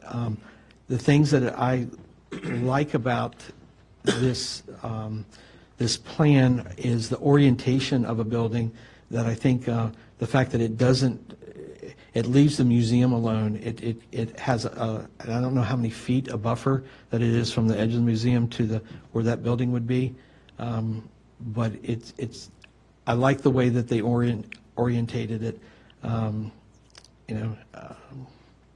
Yeah, I don't know. I think that's it. Any further? Yeah, Absolutely. I want to go back around. VDOT will not purchase right-of-way acquisition. It's too expensive. I'm putting on my VDOT hat now, and I just don't believe VDOT would do any right-of-way acquisition. So the fact that you're willing to donate, that's huge. That street, here at Washington and Jefferson, in fact, I've had talks with Shelley here and the staff about what we can do from the VDOT perspective to try to make this less crowded, something with a signalization or whatever. I threw out before, I'd love to see a traffic circle there. And I think that would be major there. It'd have to be a good-sized traffic circle, not the size that's at Gilbert's Corner, but I'm just saying big enough to keep the traffic moving. I think anything we do there signalization-wise, it's going to be, tough during peak hours. I will say on the Fayette Street side, there's not too many people that in here or in town that would be more impacted than those of us that live down Fayette this way in Sherwood Forest, or the citizens on Fayette on this way. This coming out and onto Washington would be even more of a nightmare than it is now, and at times it's a nightmare now. But Councilman Leak brought up a good point, is depending on the type of businesses, it's not like that's going to be a constant flow of traffic. It's going to be periodic, and that's kind of major for those of us that live on Fayette, on either side, that want to try to get out onto Washington Street, because for us on this side, that's the only exit. At least the folks on the Fayette have two, but this one's not the best option down at this end. So I will just say, as I said, I still want to hear, and I'm glad that the mayor's going to entertain a motion to open citizens' time back up. I think that's important. But that turn lane is huge. It's really huge for us in this town and for the people traveling through here. So, Right. And maybe you, Ryan, that you might know this. I'm sure that you've probably done some type of early study. So with this type of hotel, is there a traffic indicator as far as how many trips will come in and out of the building? There is. Yeah. The traffic consultant's first look at it was, it didn't even hit the threshold for VDOT to request a study to be done. So we have volunteered the data. So at first, it didn't even hit the threshold. The maximum car count per hour, if we took it at the highest use for a hotel, which we don't believe it is, there's different uses between leisure and transient and corporate. We took it at the highest factor with 78 cars at the peak hour. And that's on the extreme high side because we wanted to cover ourselves to make sure that, we used, our consultant used the highest factor for making sure that we didn't trigger the VDOT study. So is that per hour, or how does that break down? That's the highest trip during the peak hour. Right, okay. So that's not 78 cars per hour. That Right. means the peak hour would be 78 cars. How many rooms are we talking about here? It's 126 rooms. 126, okay. So to break down that 78 per hour, that's 1.3 cars a minute. Okay. Well, that's what I said. Traffic-wise, I'm not overly concerned about the traffic, except for those of us that live somewhere on Fayette. There's going to be some issue, but not, I don't think it's astronomical, though, with this type of business. And if I could address a couple of... Sure, no, absolutely. You've probably heard some of the things, absolutely. Yeah, so the first is, it's not a 2-acre site. The redesign over there, it's not 2.08. Our engineers believe it's 1.93 to 1.97. They are justifying street parking. I don't know if anybody's seen Melodon's latest design, but their road in, they have stacked parking all the way on the road in and tried to dedicate that to the hotel. It's not acceptable. It's a hazard to our hotel guests. Chief. So it does not work. The cost, Councilman Shin, it is 10,000 square feet. Anybody, once that land sells, anybody has public knowledge to know what it sells for. After everything's said and done, it's about a $400,000 investment for us to provide a turn lane for the town. Again, we think that that's important. Sidewalks on Fayette, again, that's an investment, but we think that it's important for the town to have those. So I'm happy to address any other concerns or questions from citizen time. If anybody had any, again, the point was made, if we came in and put a 4-story hotel by right, we have that right. We cannot get everybody's wants with a 4-story hotel. We cannot do meeting space. There's no meeting space involved with a 4-story hotel. It's a 50 square foot business center that you can come and print. There's no restaurant and bar. So is it by right? Sure. Is it the best use? Probably not. We really, really like the fact of the walkability. Having a restaurant and a bar and a place that the citizens can come to is really important to us, and that's why we designed it that way. Each one of those, each one of these little additions that it's not cheap to put in these additions, but it was important to us to be able to have that access, to have the meeting space, to have the restaurant.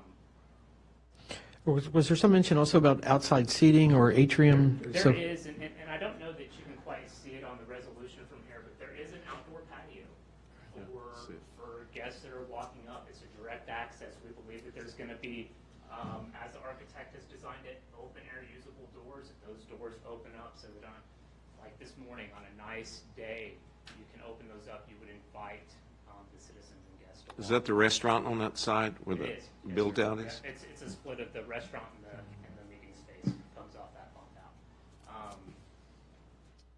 The one thing we didn't touch on, the economic impact of this hotel.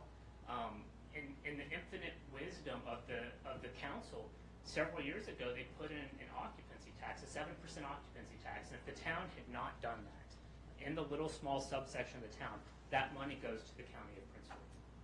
And if we develop at a site outside of town limits, that money goes to Prince William County.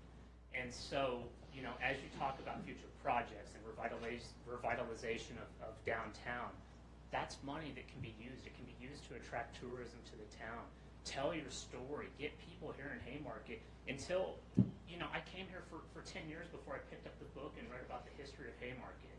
I knew that it was significant. But then as I started reading, it's very important. And the more people that you get in here, and you can provide them downtown opportunity to walk over to the museum, highlight what's happening here, the original site, the reason this is called Crossroads, Jefferson and Washington, highlight these things. This is an example to you know, for revitalization of some of these older buildings. You know, sitting in the working session earlier, you know, listening to the blight concerns of the buildings that are in disrepair and falling down. You know, if you can get people to come in and appreciate what they have, this is a fantastic anchor for that. You know, it's tough for me to find a spot when I come and work with my family, and a lot of times I end up at Starbucks on the other side. You know, there are several times that I'll go stay at the little nice cupcake place, get a cup of coffee. Cupcake Heaven, yes. It's fantastic, but it's small, and there's several times that you go in and there's not a table to be had, and so you end up at Starbucks working. So I think we provide all of those options and opportunities. You know, again, there are other opportunities that cost us less to develop a mile and a half from here outside of the town limits. The economic impact would not be felt. You know, one thing we didn't talk about were careers. These are sustainable careers. We think over the first 10 years, we're going to create almost $13 million in sustainable careers. My first job at a hotel was a front desk. Bill's first job at a hotel was at the front desk. These are careers. They're not just jobs. And I think as we get into a new age of automation, hospitality is not going away. A robot's not hospitable. You know, you need people to man that and tell your story. So I think the economic impact is significant and real for the town. Okay. Any other questions for us? Yes. No, sir. Any other questions or discussion?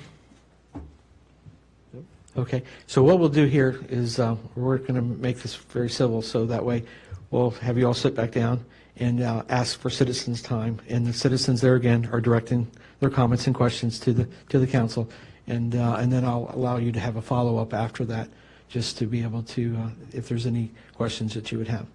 So, yep, absolutely.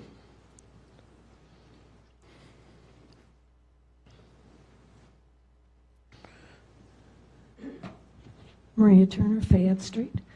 I'd appreciate it if you changed the picture to the one that has the town hall or museum. Thank you. Perfect. First of all, I'd like to comment on something that Councilman Leake had said. I was not insinuating that you had any issues with this. What I was talking about is the fact that many on this council are within real estate, and whether it's their project or a friend's project or whatever, it just makes me nervous. In addition, another comment that you said was regarding apartments. I don't know what the Winterham property is zoned, but I do know that it was built for condos. They are apartments. Once again, the town wanted something, and a result of a financial failure, it's not what it was to be. There were not supposed to be any rentals on the south side of Washington Street at all. Having said that, I would think, I do like this project. I think it would be, in the future, a good idea for the applicant to have a better graphic, because this is misleading, to show us how much higher face on this building would actually be. I also have questions that would go deeper that I hope the council members would ask as it goes on, and that is truck deliveries for food and whatever else. And if there is a conference, where are they going to park? The people coming to the conference center. I live on Fayette Street, and I don't want them parking in front of my house. I won't be able to get out. Yep. I have enough problems right now. Yeah, Marie, if you just keep that, there you go. Okay, Thank you very much. I have appreciate enough problems right now with the parents exiting St. Michael's or whatever it is school. Right. And they're stacked up, and I can't get out Fayette when I have to go get my granddaughter. And that's not a whole lot going on there, except they're all going at once. Okay.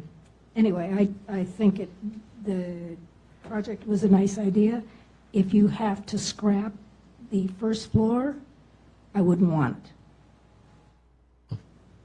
Thank you. Thank you for your comments there.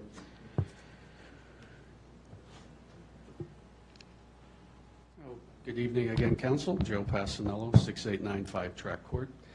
Mr. Murray and Ryan, thank you so much for your presentation. The devil's in the details. I don't think I've changed any of my comments prior to your presentation. Council, I think it's important to take your time with this. I'm not necessarily against some development in that property. Sure, you can do by right, but don't try to sell me that it's only 14-foot difference as opposed to the steeple here at the museum. You really should be looking at the volume as well, folks. The volume. It's not just one point, a static point in the air. It's the whole area, the volume of this development. Frankly, I do think it belongs down at the fairgrounds property. That's where it belongs. I'm not really sure enough due diligence was done. I'd like to see a little bit more of that as to why that didn't make it. It's really going to have to come out in all the reporting so that we better understand it. I don't necessarily disagree with the idea. I was on the council that voted for the occupancy tax. So, and we did talk about partnering with the hospital. And thanks to Jim at Somerset Crossing, he was the guy that came up with the idea. He said, why don't you do something with that property and put a hotel in over there? That would be the perfect spot. Great access off the highway, great access to the hospital, and to points west and north. So you got a lot of work to do. The developer, I think, has a lot of work to do. I think some folks have already made their mind up on this council. They shouldn't play poker because they've already made their tell by selling this project for them. It might not work for them, but it sure sounded like it. Did a very good job of selling it. So please, continue to do your outreach with the community and don't rush this project. So again, I'd like to see the details in all the reports. The traffic, I think it's a great idea that the developer is willing to share and to donate property for turn lanes. I'm not sure if we're talking just Carolina, or if we're talking Washington Street as well. Maybe I didn't hear it properly. Maybe you could clarify that, that it also includes Washington Street. I'm not really sure a rotary will work in that location. It's a tough spot unless you move the rotary further west, which means it's going to take up some of the property here at Town Hall. So, I mean, again, it's all in the engineering, the preliminary engineering. Let's see what that looks like before we go forward. But certainly, I think bottom line is it belongs down at the fairgrounds, as you all agreed to. And by the way, I was the vice mayor in May of 2018. I think I heard Ryan say that this was discussed back in May of 2018. I had no idea that that conversation was going on. How do you think that makes me feel? You should consider that. Let's be open and honest and transparent about things. Try to be capable. And thank you for your comments, sir.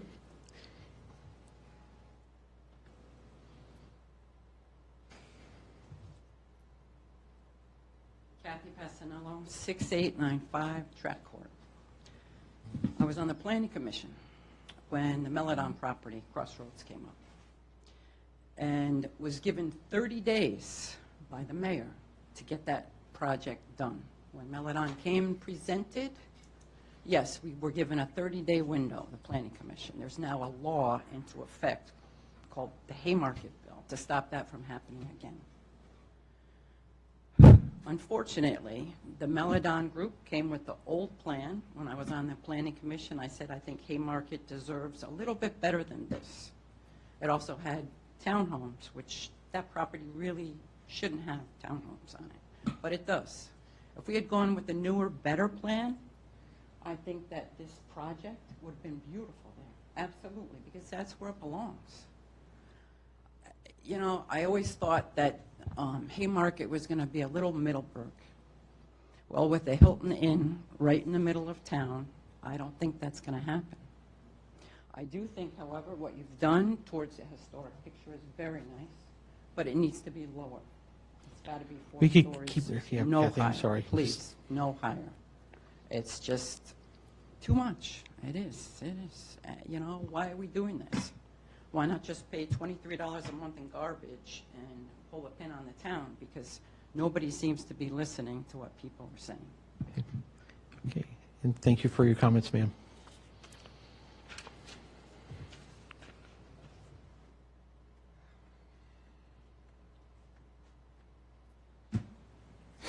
Bob Weir, 6853 St. Paul, and if you're expecting me to be overly negative, I'm going to surprise you. Is it economically viable? Absolutely. Will it provide an economic benefit to the town?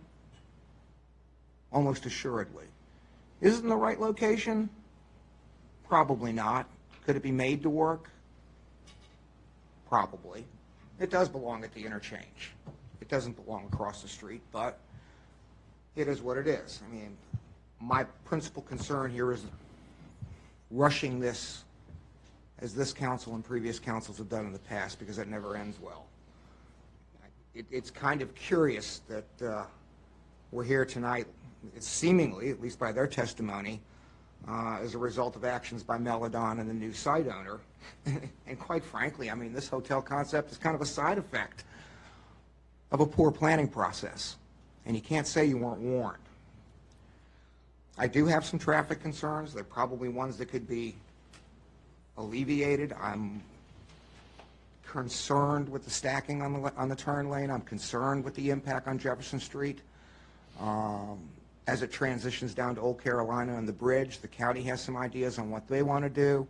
What would it require us to do? Would you then at some point in time have to contemplate making that road wider and then, you know, taking out some people's front yards? Probably not, but it's something to consider. This is so early on that I really haven't wrapped my arms fully around it, and yeah, I do understand orientation and zoning. I wrote half the prior zoning ordinances. I mean, it's not their fault that we're doing this and we're doing it on a hurry, but the impact of the Meladon project on the location of this proposed hotel is something that can't be overlooked, and something that you have to consider. I mean, I understand their capital stacking. I understand the timeline that puts them under the constraints that does, construction loans and such. But I think the principal issue that you've got to address under the current zoning ordinance and what the vision of the town is and has been is the mass of that building. It's not the peak height, it's the mass of the building as a whole. 6 stories, I think, would overwhelm the town. They can do it at 4 stories by right, and I would probably be okay with it. And I think the massing would be such that it would likely be acceptable.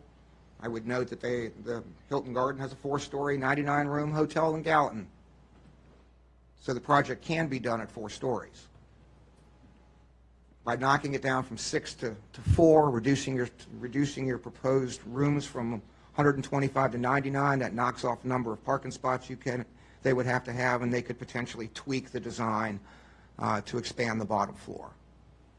Just a thought. I'm just kind of spitballing it because I haven't looked at the plans because we haven't been able to see them yet. As far as the zoning ordinance rewrite, one thing that wasn't rewritten in the zoning ordinances was the height in the historic district, and that height exists for a reason. And the differentiation between the B1 and the B2 exists for a reason.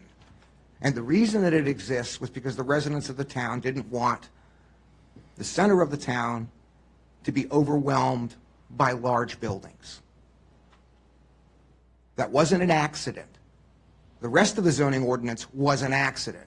And that's because you guys applied a cookie-cutter design from a consultant and put no thought into it. The only thing that really was important was that one part, and that stayed in. And it was designed to protect the historic district. And I think that's something you really need to keep in mind. And again, I would just caution you to take your time on this one, because we're going to be paying for the Meladon fiasco for years. Thank you. Okay, and thank you for your comment, sir.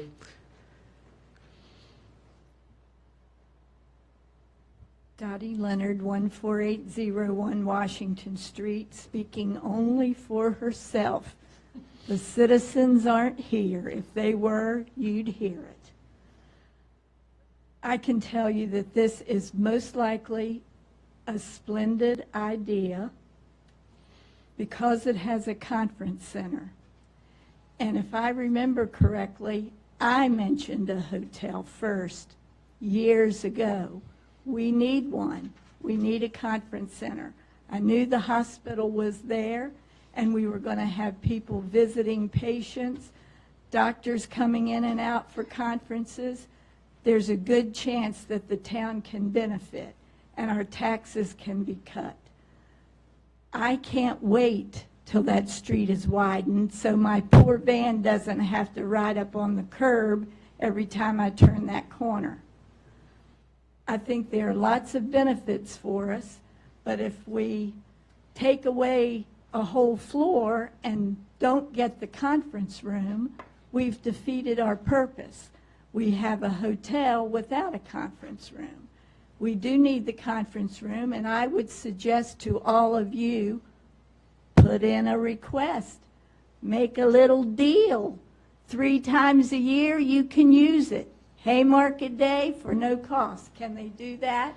You can ask it can be volunteered to you, I'm sure.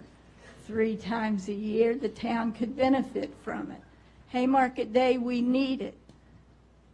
So there are ways that we can be blessed. But I want to say, in this picture, that historic town hall makes their hotel look daggone good. If you do the other picture, can you switch it to the other picture? And maybe just get that mic a little closer to you. There you go. Take it with you, Dottie.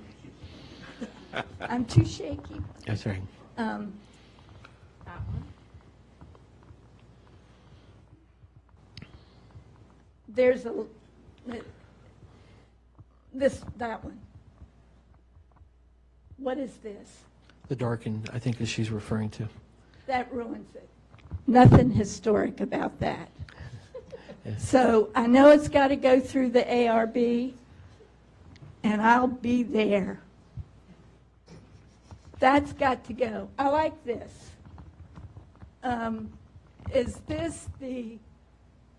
Is that brick? Stone. Okay. It could look more historic. So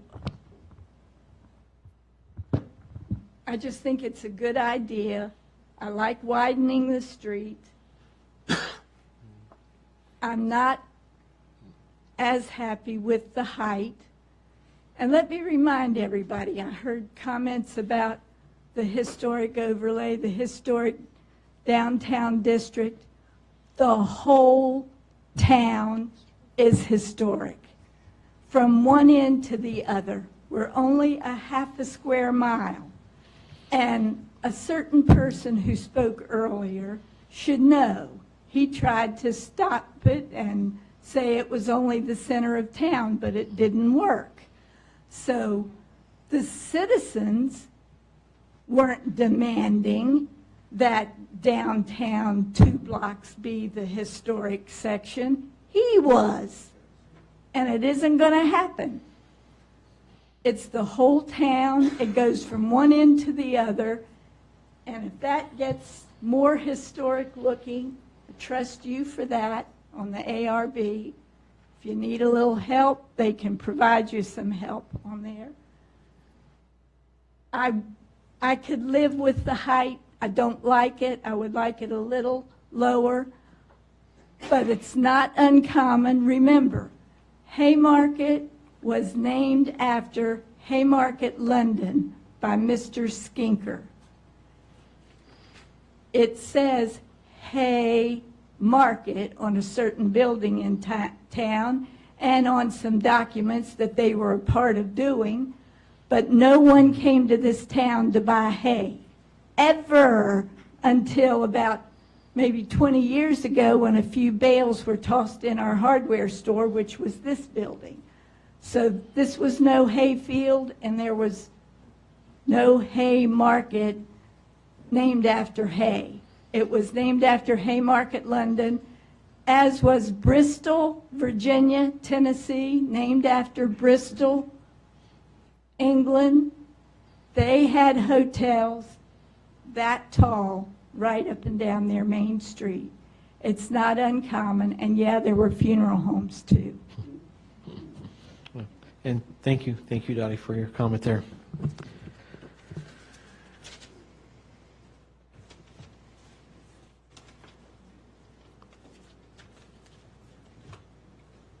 Hello again. Yes. Amy Moore, 6751 Fayette Street. Ms. Dottie or tough act to follow. I have a logistical question. There was a picture with plans that showed like mostly white and like a top view of the land. Could I see that? Yeah. So I might be late to the game. Hold on, I'm trying to get my bearings. Take the mic with you. You don't like my instructor voice, Mrs. Edwards? So this is still a property that exists? Correct. Okay. Yes, ma'am. In putting in a proposed plan, is this building still in place? Well, let me answer the question. So they have applied for a demo permission for that building that's there in that corner there. We understand also with this turn lane, there might be another information that we're just now being aware of. If the turn lane goes, VDOT would require that actual turn lane would go right about through the middle of the living room of that building, the current structure. But this was saved when other things were demoed. Correct. This was out of the 7 or 8 demolitions. This one was one of the buildings that was saved. Correct. Out of the demo permit for the original purchaser, or excuse me, the original landowner, and now they have came in with the new prospective owners have came in with a demo permit for that building. Okay. I have a big concern about that too, because I'm under the impression that it was saved based on some significance, whether it be architectural, structural. I don't know all the fancy terms. I just know I like old stuff, and when stuff is saved, that's super cool, in my personal opinion. So that creates a new concern for me as a citizen, and I can obviously understand it would be hard to save that with a turn lane. It would be hard to save that with that proposed property, but that again, for me, would be an issue where I wouldn't necessarily support this project. Understand. I do love the passion that was given during the presentation. I love the idea of keeping a small town feel and understanding the historic significance and being very sensitive to citizens here, and the very generous offer to pay for a turn lane. We'd all love to be able to helicopter over this intersection, I'm sure. And I think I do still think it gets back to something that's fairly simple, and that's if we have rules and zoning written a certain way, and a company comes in, and a small group comes in and wants to do something, and if they can't do it within the way it's currently zoned, I'm sure there are times when amendments are useful, but I feel like that begins to create a slippery slope. And I think holding on to that the way it exists now, it was there for a purpose, and I don't think that that should be easily dismissed. Again, now wanting to demo something that was originally saved is almost like another exception. So it feels like exception upon exception, and unfortunately I don't think that with all the lip service in the world that gives true meaning to listening to what the concerns of a small town are and for historic preservation. Thank you. Thank you for your comment there. Would anybody else like to speak for citizens' time? With that, I'm going to go ahead and close citizens' time. I'm going to let the applicants come up, and if there's anything that you wanted to readdress out of the comments that you heard, I, I just think it would be fitting for comments were well received. We think that it's very important to keep the historic feel. Four-story hotel, the economics just don't make sense.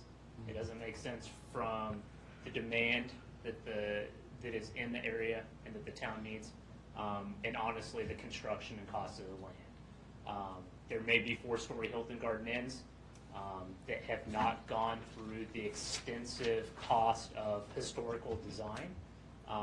Brick, the supporting steel needed to support brick, stonework is not cheap. At the end of the day, it has to be a project that makes sense for us economically, and that requires somewhere around 125 rooms. There are other hotel projects out there that, again, do not have the amenities that would fit on the lot and make sense at a four-story level, but we don't think that's the best use for the town. We think what we've provided is the best use and the best product for the town. I'm captivated by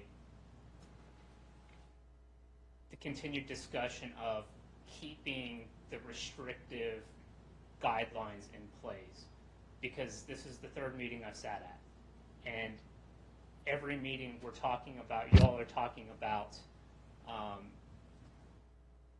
buildings that are falling down and falling apart, and projects that don't move forward. You know, I heard tonight several projects that never moved forward, and I think you have to reflect and say, why is nothing happening?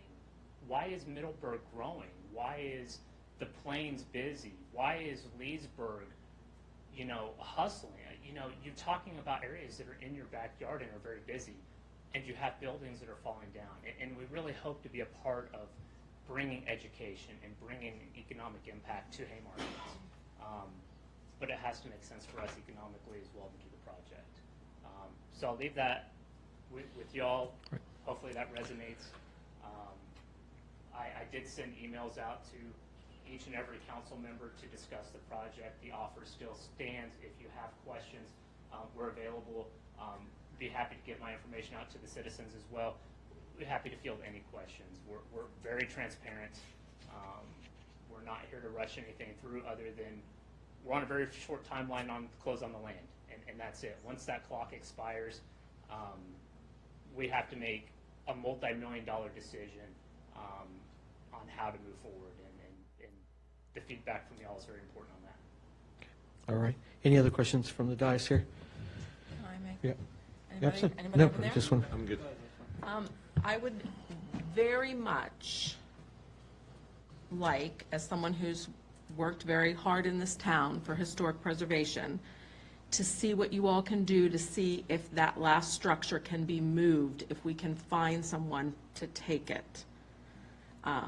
So I would like for you to see if you can work on that, so we don't have to demolish it, but yet someone else, we could use it, somebody could use it for a business in town or something.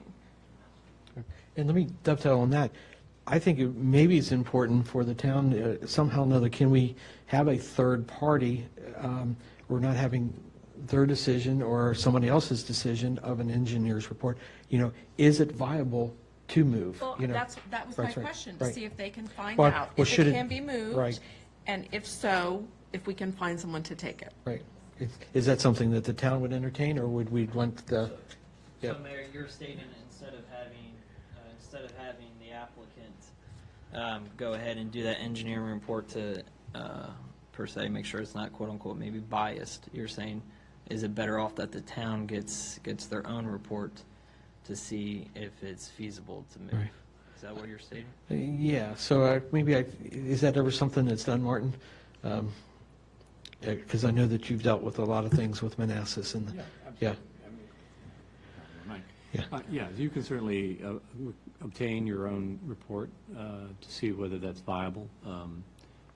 It's not a particularly expensive thing just to go in and have somebody look at it and say, yeah, this can be moved. But, you know, actually moving it is another matter. Right, because right, if I you have to understand that. raise power lines, that's a 6-month process. It's very expensive. And then actually, you know, taking it from here to there can be quite a chore. But, yeah, it can be done. Yeah. So is there an interest from the council that maybe to pursue this viability, let's call it a viability of actual moving the structure? I think the applicant wants to speak. Oh, sorry, apologies. Go ahead. Go ahead and finish. Oh, no, I just wanted wanted to express my appreciation to the ARB because I was here 2 weeks ago and was pretty chagrined, by what we were trying to get done, and tried to be very humble that night and say I'm open to ideas. And I appreciated the ARB for their frank and honest input back to us, and we took it extremely seriously. And still see 3 options there. Do whatever we could do. Part of that is understanding what a professional tells us we can do and can't do. Right. Okay. Right. I guess my concern would be, I'm not opposed to the idea. I guess my concern would be finding out whether it's feasible to be moved is one thing, but then finding where it's going to be moved and somebody that's going to pay to move it. The process. Is another. So, I mean, there's no point in going through the rest of it if the we knew building that, can't be moved. Right.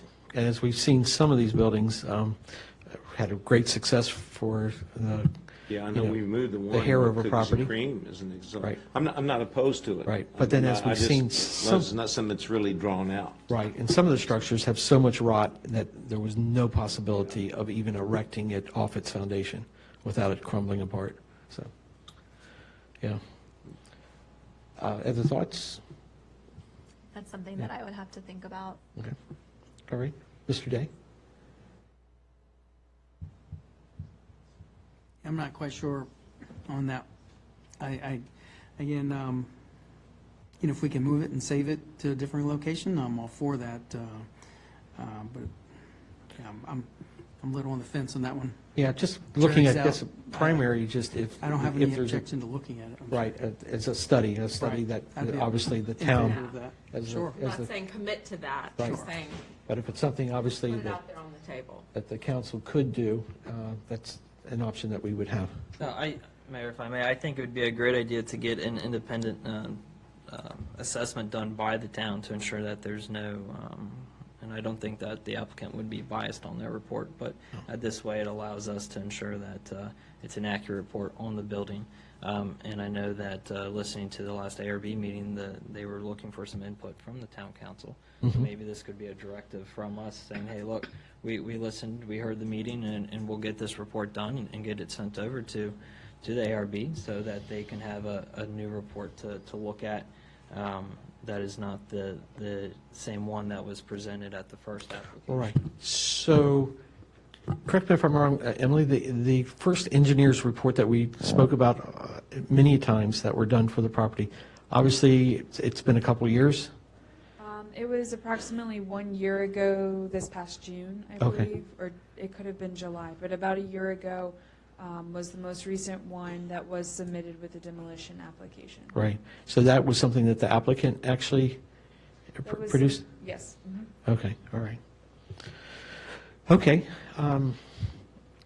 There again, I'm not sure if I got at least 3 people to decide that this might be a good thing or not. Maybe we just go around the dais if I'm for if we can do that, just to see A whether study. it's even feasible. Right, okay. So yes, that you would be in favor, Councilman Leak? Yes, to have a full report on the structure itself as well as the feasibility of it being moved. Okay. Councilman? I don't know how much it will cost. Uh, Feasibility yeah. study, good idea. Okay, all right. Vice Mayor? Yes, I brought Okay. it up, so yes. Councilman Cavazos? I'm still on the fence about it. Okay. And Councilman Day? I have no objection. Okay. I have no objection. Okay, all right, great.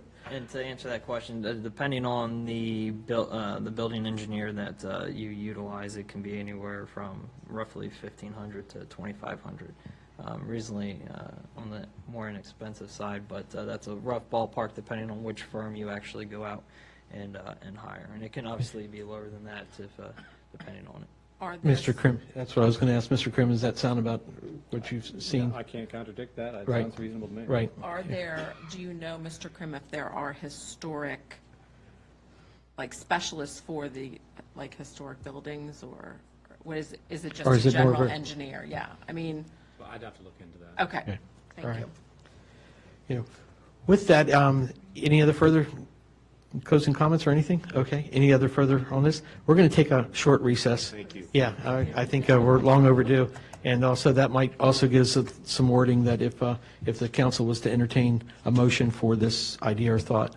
But, all right, great. I'll say we'll reconvene at 9:15. Thank you all very much.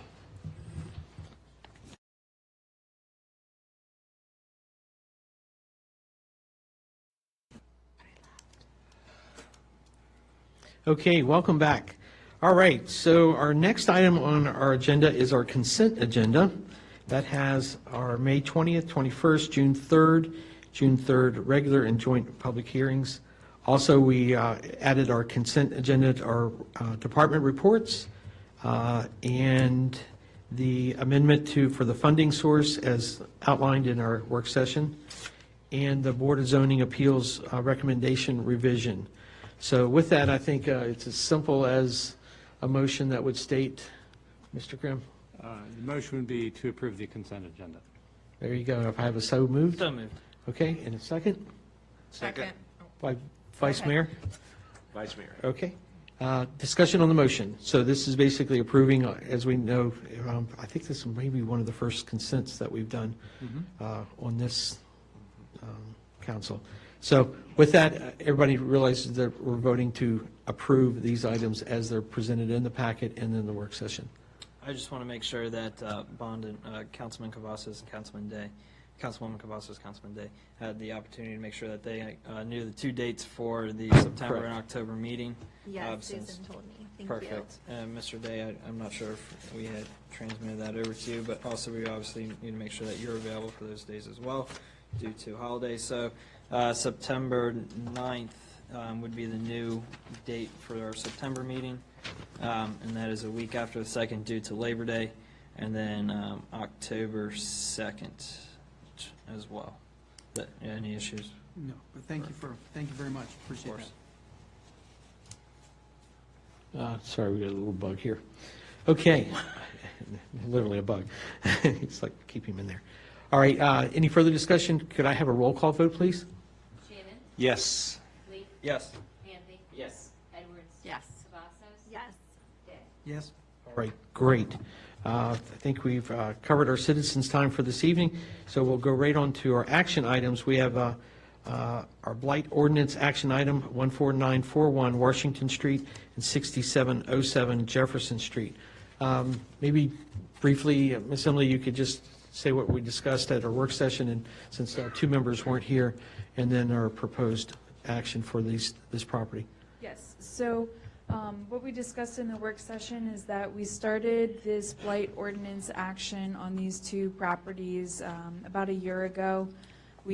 Council had originally decided on a priority list. This was number 2 on the list.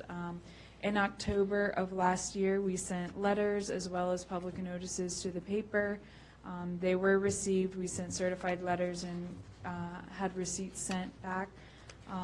There was no communication with the property owner. We've reached out numerous times since then, offering suggestions on how to work with us, discussing the different processes for permits, how to come in and get before the ARB or the Planning Commission, depending on what they wanted to do. And these conversations were friendly. It was always received over the phone as they would get on it. They would come talk to us. They would come meet with us. And to date, we've had no additional action. Just 2 or 3 weeks ago, I was on a conference call with Mayor and the property owner, or one of the property owners. It is a family-owned business there. And they mentioned that they would be willing to come in and work with us. I've sent demolition permit applications. I've sent COAs. And I offered, just come submit something in an application, and I would administratively waive the fee to show that we're very willing to work with them. However, there was no response to that. So today we want to discuss the action items for creating a plan to deal with the blight ordinance.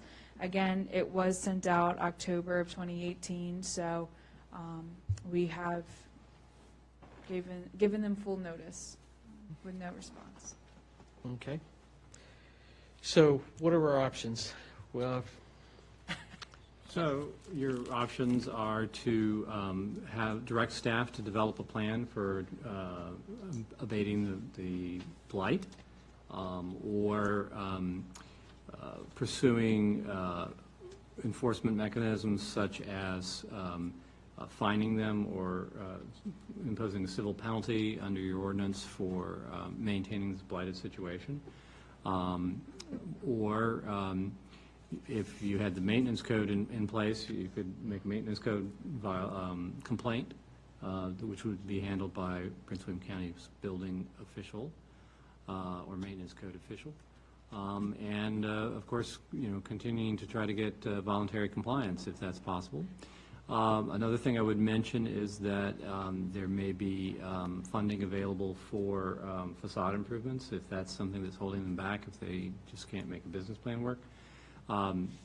However, in my experience, a lot of times when these companies can't seem to get something done, it's because they're out-of-town absentee landowners who don't have a real incentive to do so, and in fact may be counting on continuing losses on this property to offset income somewhere else.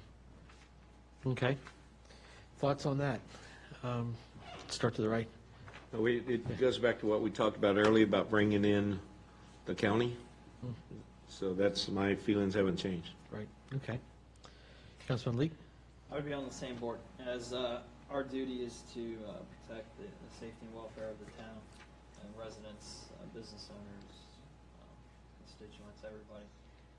If the Virginia state statute has that out there, and it's just a uniform code that we need to adopt to ensure that everything's coming in and making sure that everything's being followed. We have the state statute for a reason and might as well follow it. If that means we have to go through a maintenance code or an MOU with the county to give them oversight, we no longer have the building official in-house. That's now through the county as well. So in my instance, if that's not something we're looking to go ahead and bring on, then go ahead and give them that power of the Virginia State Code to enforce here within the town. Okay. Councilman Padu? Same? Okay. One Question. question for Martin. Yes, ma'am. Is there any consideration given to historic structures when something like this happens? Right. So there are three ways to demolish a historic structure, but you can do a lot of things without demolishing it. So, for example, with the blighted building, the former fire station, it could be boarded up. No, I don't mean that, but I mean if we go with the uniform code. Yes. Do they use that as one of their consideration items, or is that, do you see what I'm saying? Yeah, I think I see what you're saying. So in terms of maintenance code, there are, the maintenance code official does have some discretion to make variations in the maintenance code requirements for historic structures. Okay. So, if there's no way to modify a historic structure in a way that would typically be required by the code, then they can make an exception for it. Yeah. Okay, thank you. Councilman Cavazos? I agree with what Steve said and Susan and everyone. I think that we should do whatever we can and involve the county if we have to. Just for clarification, I understand what we're talking about is giving control of the blight ordinance to the county as the sole, is that what we're talking about? Or please help me understand what we're talking about. Mr. Mayor, if I could address Sure, that? absolutely. So, Councilman, the issue is not the blight ordinance, but adding a new tool to the toolbox in terms of the maintenance code, which is not currently there. You would still have the ability to, under the blight abatement ordinance, to require the property owner to abate the blight, and if they don't, adopt your own plan, go in and do the work, and put a lien on the property for the work that you've done. So how does the county come involved? The county becomes involved by bringing one of two kinds of actions, either a criminal action for a violation of the maintenance code or an injunction to order the property owner to abate the nuisance. All right, thank you. There's a little more teeth, would you say, Martin? A little more? It's another tool in Yeah. the toolbox. I mean, it sometimes it works and sometimes it doesn't. And I'll tell you, if you bring an injunction action and you get an injunction against somebody and they just don't have the money to do the work, the court's not going to do anything with them because they can't really find them in contempt if they can't afford to do the work. And it doesn't cost us. That's the thing. It's not an expense to us, so. Right. Do you know of any downside for this? I mean, The delay. yeah, right, okay. What do you mean the delay? So to get the county involved in it, they may not make this their highest priority. I mean, they have Oh, a okay. priority list. Right, so they're But in looking at the other. meantime, we can still use our other tools. Absolutely. To They're still, address the still available to situation. you. Yeah, it Okay. doesn't preclude you. There's one other thing, talking to someone in the audience earlier, they could come through, if that's adopted, which I agree it should be, they could come through anytime, look at any building anywhere and say, that needs to be fixed. Right. So I don't even want to say it's a double-edged sword, but ultimately, our duty is to keep this town straight, proper, and not have blight issues and stuff. So to me, there's really no downside to it. My thoughts, I think we do all three. I think we go ahead and instruct to go ahead and draft this code. Public hearing, no public hearing? No Just an public order, hearing, yes. confirmed. So go ahead and get the language for that. We work on, or authorize the attorney to work on a letter of a good understanding with the county. The fine, if that's something we can impose, I think we should do that. I think on this particular case, I think we just, obviously it's just been ignored. I can't tell you how much personal time where I've either called with staff and did three-way calls of, look, Sturgio, we have, matter of fact, it was like Zip Trip, and your grass is 3 foot tall. Can you please take care of this? So we've exhausted, I think, every means of trying to get compliance. Now it's time to, a fine, the plan, and then adopt or see about adopting the maintenance code. So I think if we've got a consensus of that, I don't know if it needs to be a form of a motion or just directive, that if no objection, or we're directing the town attorney, or go ahead. So as I understand it, there are two elements, as you mentioned, an MOU is required with, or somebody mentioned that there's an MOU required with the county. So that would come back in the form of an action for the council to take, right, as well as an MOU with the county, which they've already done with some of the other towns, to enforce the maintenance code. Okay. Happy to do that. Okay. So that really wouldn't need a motion, just where I could just do if no one objects? Yeah, I think everybody's already expressed that they're in support of that. Okay, great. So that'll streamline that aspect of it. So obviously, we're asking staff to come up with a plan as well to come back to the council.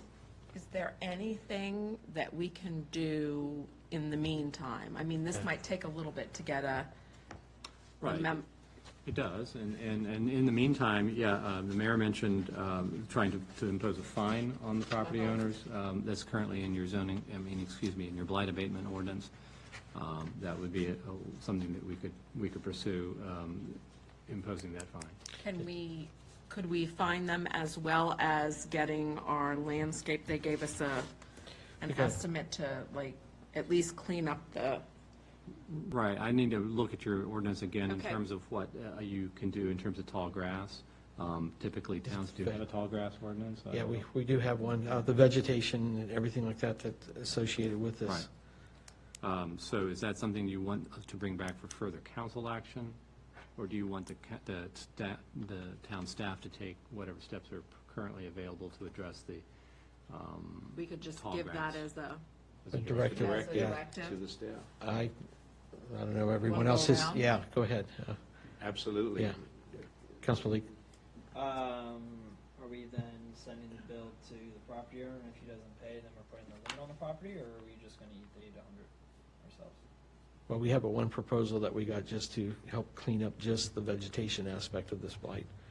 Understood, but Right. what is? And that was only What's one of the the buildings. plan? Is the game Yeah. plan for Yeah. us to pay for it? Is the game plan for us to Right. bill him, and if he doesn't pay for it, then to put the lien on the property? Mhm. Is Right. that- Right. I mean, I just wanna know how are we planning on Good question. funding it? Okay. Is it coming out of blight? In my take on the blight ordinance, we have the ability to put the lien on the property. It's a little more costly. to do so. When we first present the bill, I would always think that if only when they don't pay. We'll do the work and then we'll send the bill to him to pay, and if he doesn't pay, and at that time, the council can either decide if we want to put a lien on, or if we want to pay for it ourselves. Need to put a lien on my opinion. Yeah. Okay. Then Eventually, he needs to pay for it. Okay. Well, then, I'm good with go ahead and moving forward with work. Any other thoughts on this side? I agree. Right, okay.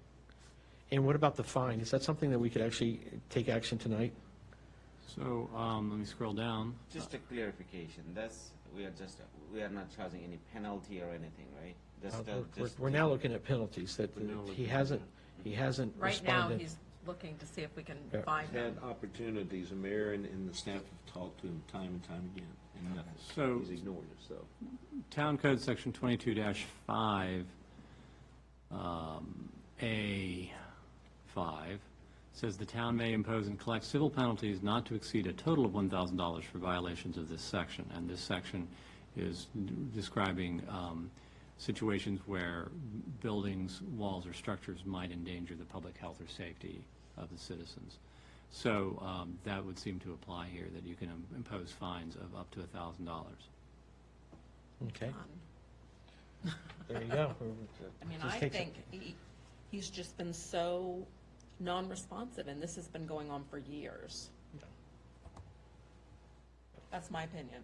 I discussed that in our work session, that my conversations with him and with staff, that, I'm sorry, I can't get a landscaper, they're not available this time of year, we're putting our wine national, we don't have time, I spoke to my mom and dad, they're out of the town, I mean, I can just go on at least 2 handfuls of excuses, week after week, month after month, and even like as we came up to Zip Trip and just trying to get him to clean up, just non-responsive. So we can impose a fine and hit him with a bill for any work that was done? Correct. Yep. I think that certainly has my support. Okay, then let's make that a form of a motion. Fine as well as cost. Yeah, for what was done, the cleanup. So the form of the motion would be then to direct staff to clean up the tall grass and bill the property owners for that work, imposing a lien if the bill is not paid as provided by the town ordinance, and also to impose a $1,000 fine, if I might just jump to that. Yep, right. And just so we, For the property at 6707 Jefferson Street. well, you have 2 properties. You got the firehouse too, that's Okay. just about the same And condition. 14941 Washington Street. 14941 Washington Street. Yep. Mayor, may I Yes, sir. add, can we address any broken windows or roofs that are loose? I know I believe the 2nd-story front facade of the firehouse, we have several broken windows. I know they repaired some in the back, but I think on the front facade and east facade. So the options for the council to deal with the broken windows and the roof defects is either to have the county handle that under the property maintenance code, or to do what we were discussing previously in terms of sending the plan that you are going to follow if they don't do it first, and then doing that work and billing for it. Right. Yeah, so this, as we presented, the first motion would be specific to the fine and the immediate cleanup of the 2 buildings with the vegetation and the grass. Right. Right, okay. So need to have a first, or excuse me, a so moved? So moved. Okay. I need a second for discussion. I second. Councilman Cavazos, second. Okay, so for discussion, I know that some of them had some questions. My suggestion would be just to do this and see how far we get with the memorandum of understanding with the county as far as the uniform code by next meeting, and then we can take further action if that's going to take longer than, with the windows and things like that. That's my suggestion. I think, yeah, I think it also, in either part of the motion or what we should do is instruct the staff to come up with the blight plan for that property. Absolutely. And then we're also instructing the attorney to then bring up the dialogue and negotiate an MOU for the ordinance as well as come up with the draft language for our next meeting to go forward with that. I Is that- think after yeah. his fine and that cost will bring him. Well, and what we have to realize too, this just isn't this property. I mean, there's other properties that we're, It will, it's it will taking. have all those yeah. property who Yeah. are not taken care of. Right, yeah. Any further discussion on the motion? So we understand what we're doing. Roll call vote, please. Shannon? Yes. Lee? Yes. Hanby? Yes. Edwards? Yes. Cavazos? Yes. Day? All right, great. Okay, I think that addresses that.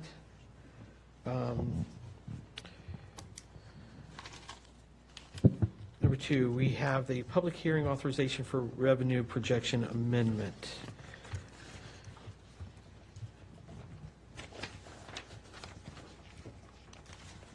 So, go ahead, Mr. Roberto. So the resolution is basically asking for approval to go ahead and requesting for the public hearing notification, notice to be able to publicize, to discuss over the budget amendments and as well to discuss the funds to carry over for the renovation of the town center project. Right. So we have 2 resolutions in front of us, handouts, the 2019003 and 004. Oh, I apologize. Yeah, those were the resolutions from the June 20th meeting, correct? Oh, did I get so I had the wrong ones in front of me? Yeah. Yeah, apologies then, sorry. That's right. Yeah. Yep. So what the report in front of you is for the motion to publicize the public hearing to a date that will be determined,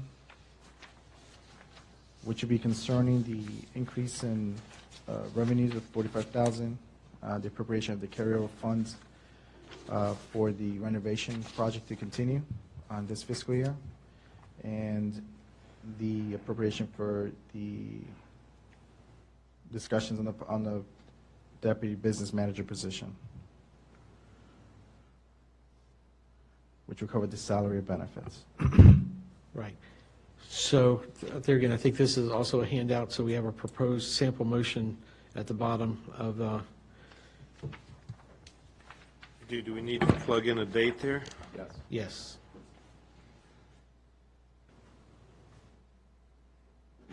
And we need to advertise that, if I'm at there, we Correct. need to advertise that for at least 1 week.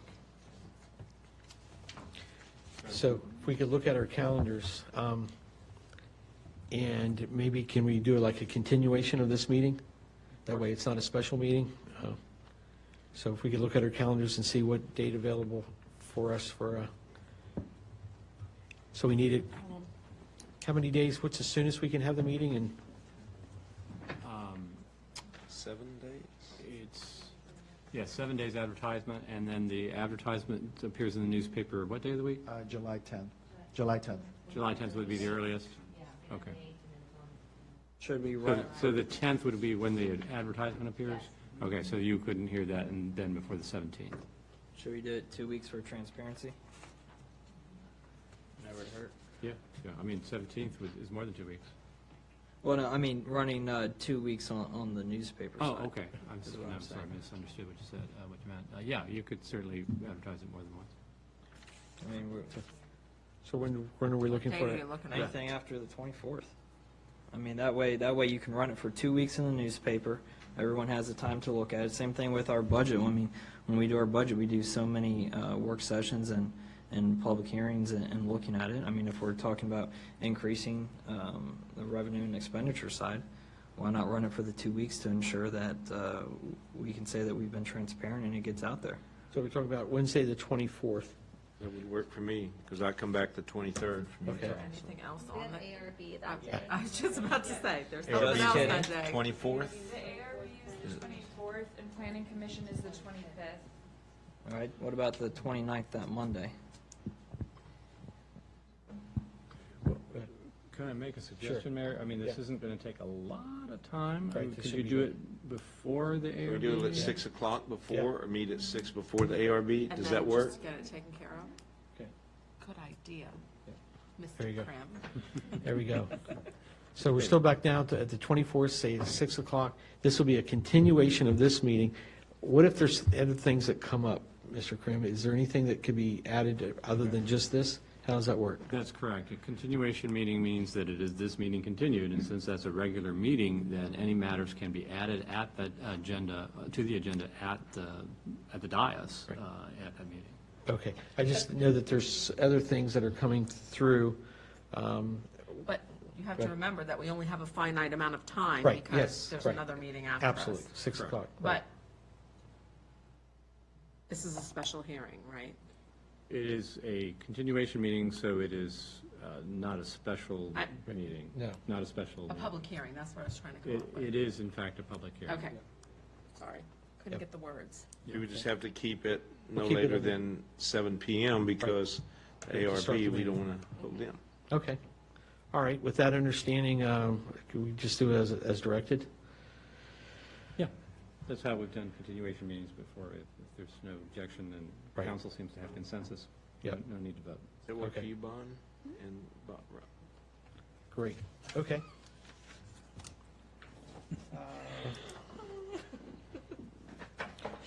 What else do we have? So we have a VDOT letter. Maybe this person that sent this Right to for us. me to read it? Yeah. Here's, What are our options? as of right now, next year, our paving season is usually May through November. And again, this is not written in stone, but we're going to be paving 55 Washington Boulevard here from just about where Walmart is, 2/10 of a mile from 15 there, all the way to the fire station. The issue is VDOT will not put stamped asphalt, so we can have it milled up to that, skip it, and continue on so that the stamped asphalt stays there. The other option, if VDOT does it all the way through, we would only put back lines, stripes, for the pedestrian walkway and stuff like that.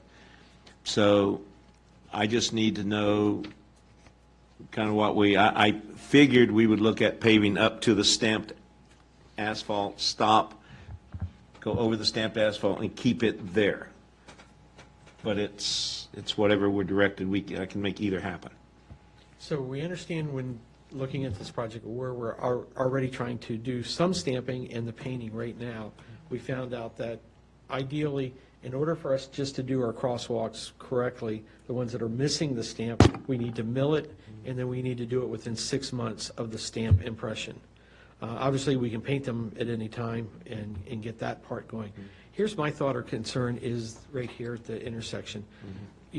Whatever date they decided to put that brick inlay, and as you can see, it's been problematic. It's deteriorated, the concrete supports that are doing. So I'm wondering if it's not better, when you're coming through there, just to take that away and then we do the stamped impressions there. But that's not obviously something that I would want to instruct. I would want to hear everybody's thoughts on that. Because right now, all you're going to be able to do is come up to the concrete borders, stop your asphalt, grab it from the other side, but we still got the ugly broken concrete and Waverly brick that's plagued us. How would it What's work that? if we used that product that Culpeper used? I've asked that. I've heard two different stories, and what the vice mayor's talking about is they used a material out in Culpeper that I haven't been able to observe. She has, and the things I've been told about it is it's very durable. It holds up well. That's what's in Culpeper. We have some. Mr. Krim.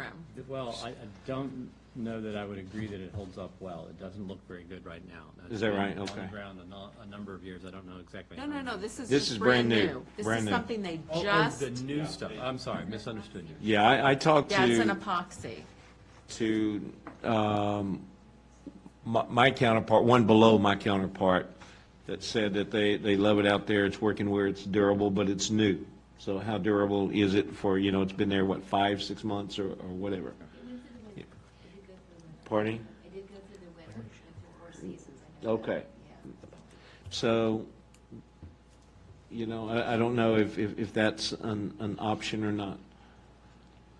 I mean, do we have any like cost estimates, like what that would cost, or, maybe we need to compare what the different options are as far as cost goes? Plus, I think it would look weird if it was paved and stopped, and then wouldn't it have like a difference in height? No, no, it would be smooth all the way through, but it's just a matter of whether VDOT will pay for that or the town will have to pay for it. VDOT does standard level of service, and that's mill and pave, and put back any lines. So what would happen if we took up these crosswalk, like what's here, the brick part? Would you mill the whole thing and then we would come back and stamp the crosswalks, or is that not how that works? You see what I'm saying? Yeah, I'm not sure how that would work. And keep in mind, Jefferson, all of these areas are about to get paved anyway. It's probably going to be August now, I think, because they're on Cat Harpin paving right now, milling and paving. So, We do have 2 here that are missing. No, yeah, so I'm just trying to figure out how this would work. That, and then we could get maybe somebody to stamp it. yeah. That's right, of course. And I'll tell you this, right here on Fayette, you've seen where the patch job was done. Where I guess Service Authority did that. My guys went out and marked it, and we had to call in Miss Utilities, and I called my guys and said, man, that was fast, thanks. They said, thanks, boss, we didn't do it. So I assume Service Authority did that. I still have concerns, though. They're going to come back, and I want them to run a camera through the pipe to see if there's any type of separation there. There's a reason that it was undermining like that. So that's going to be checked. But getting back to the letter, I just pretty much need to know, because we're going to, as of right now, it's going to be on the paving contract for next month, and we're putting together roads now. Next year for 2020. It's not that fast, but we're putting roads on now for 2020. So I need to know How soon do we that. have to make a decision? Do we have to let them know what it's going to be? Within the next couple of days, we need to know, because they're putting the contract together now. That's what I was out doing all day today and tomorrow, be driving roads. And just for something else, Fayette, this side of Fayette, I talked to Emily today, depending on when the third house, we checked with Dominique, they got to tie into the gas lines. If I get a date on that, I'm probably going to get this side paved this year as well. If not, I'll get it paved next year when they're doing 55 here at Washington. So, but we're putting the contract together now, or our infrastructure office is putting the contract together now. So, when I sent this on the 23rd of June, I was asked if we could kind of get an answer, a feel for within a week or so. So we're at that time. And I just wanted to bring up one point. I do have the epoxy crosswalk sample, if anyone is interested in looking at it. is that the type they have in Culpeper? It is. Good. And so they sent it up. I know Shelley spent a lot of time working with the contractor, I believe, who installed it, and talking with Culpeper and our town engineer. Okay. And Katie didn't give the greatest feedback on the product. They had seen the applications in other locations, and they had mixed concerns about just how it would survive our winters, salt from the trucks, so forth and so on. So I will see Katie Wednesday, and I can get more of a definitive answer on that, on her concerns if necessary. I'll push this another week.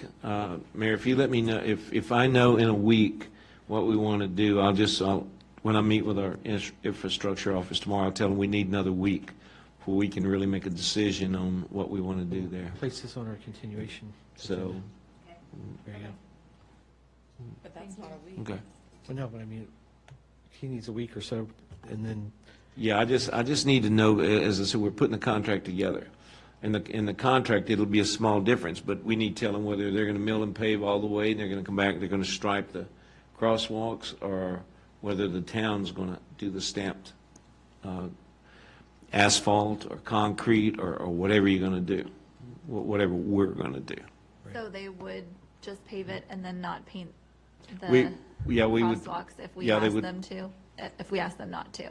Yeah, the crosswalks, something have to be done almost simultaneous, because we're not going to have the roads with no crosswalks whatsoever. So it would almost have to be done simultaneous. Have to coordinate. Probably the cheapest thing is the stamps, right? Well, can you stamp after you paint? I really don't know Yeah. that.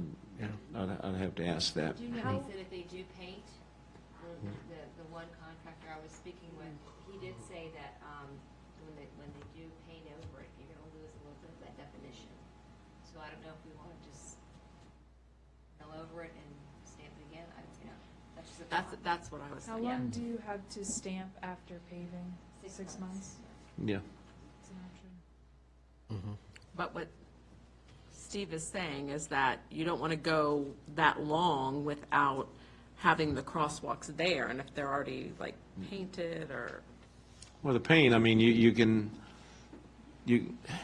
don't really eradicate that type of paint or whatever, but if you're going to come back and with stamped asphalt or whatever later on, that, the stripes are going to come up, the painting's going to come up, but it just, I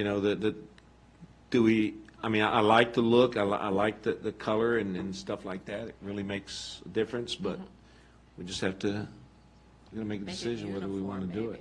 I mean, as it is now, we can pave, mill right up to it, skip right over it, and then mill and pave again.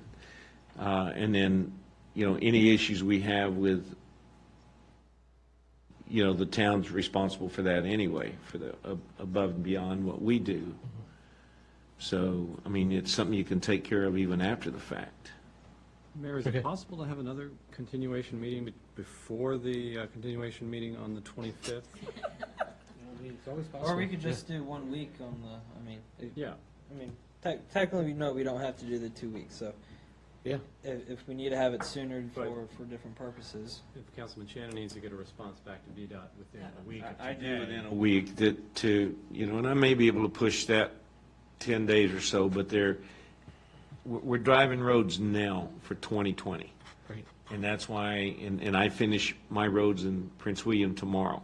So they'll start putting the contract together next week. Gotcha. So that's why it's time sensitive. All right.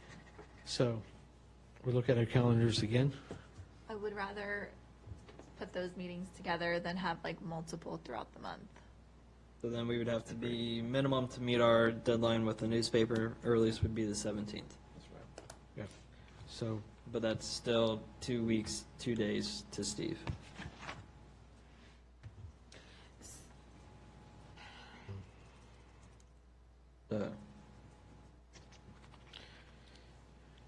I'm good for the 17th. And then not have the one on the 24th. Correct. But is that too much? Is that too long too? Because that's 2 weeks, 2 days. For me? For us to give you a decision on what to do. Yeah. Yeah, I need a decision, Okay. in the next week to 10 days. Well, then maybe I can direct push staff it or- 10 days. I could, I'm sure I can get them.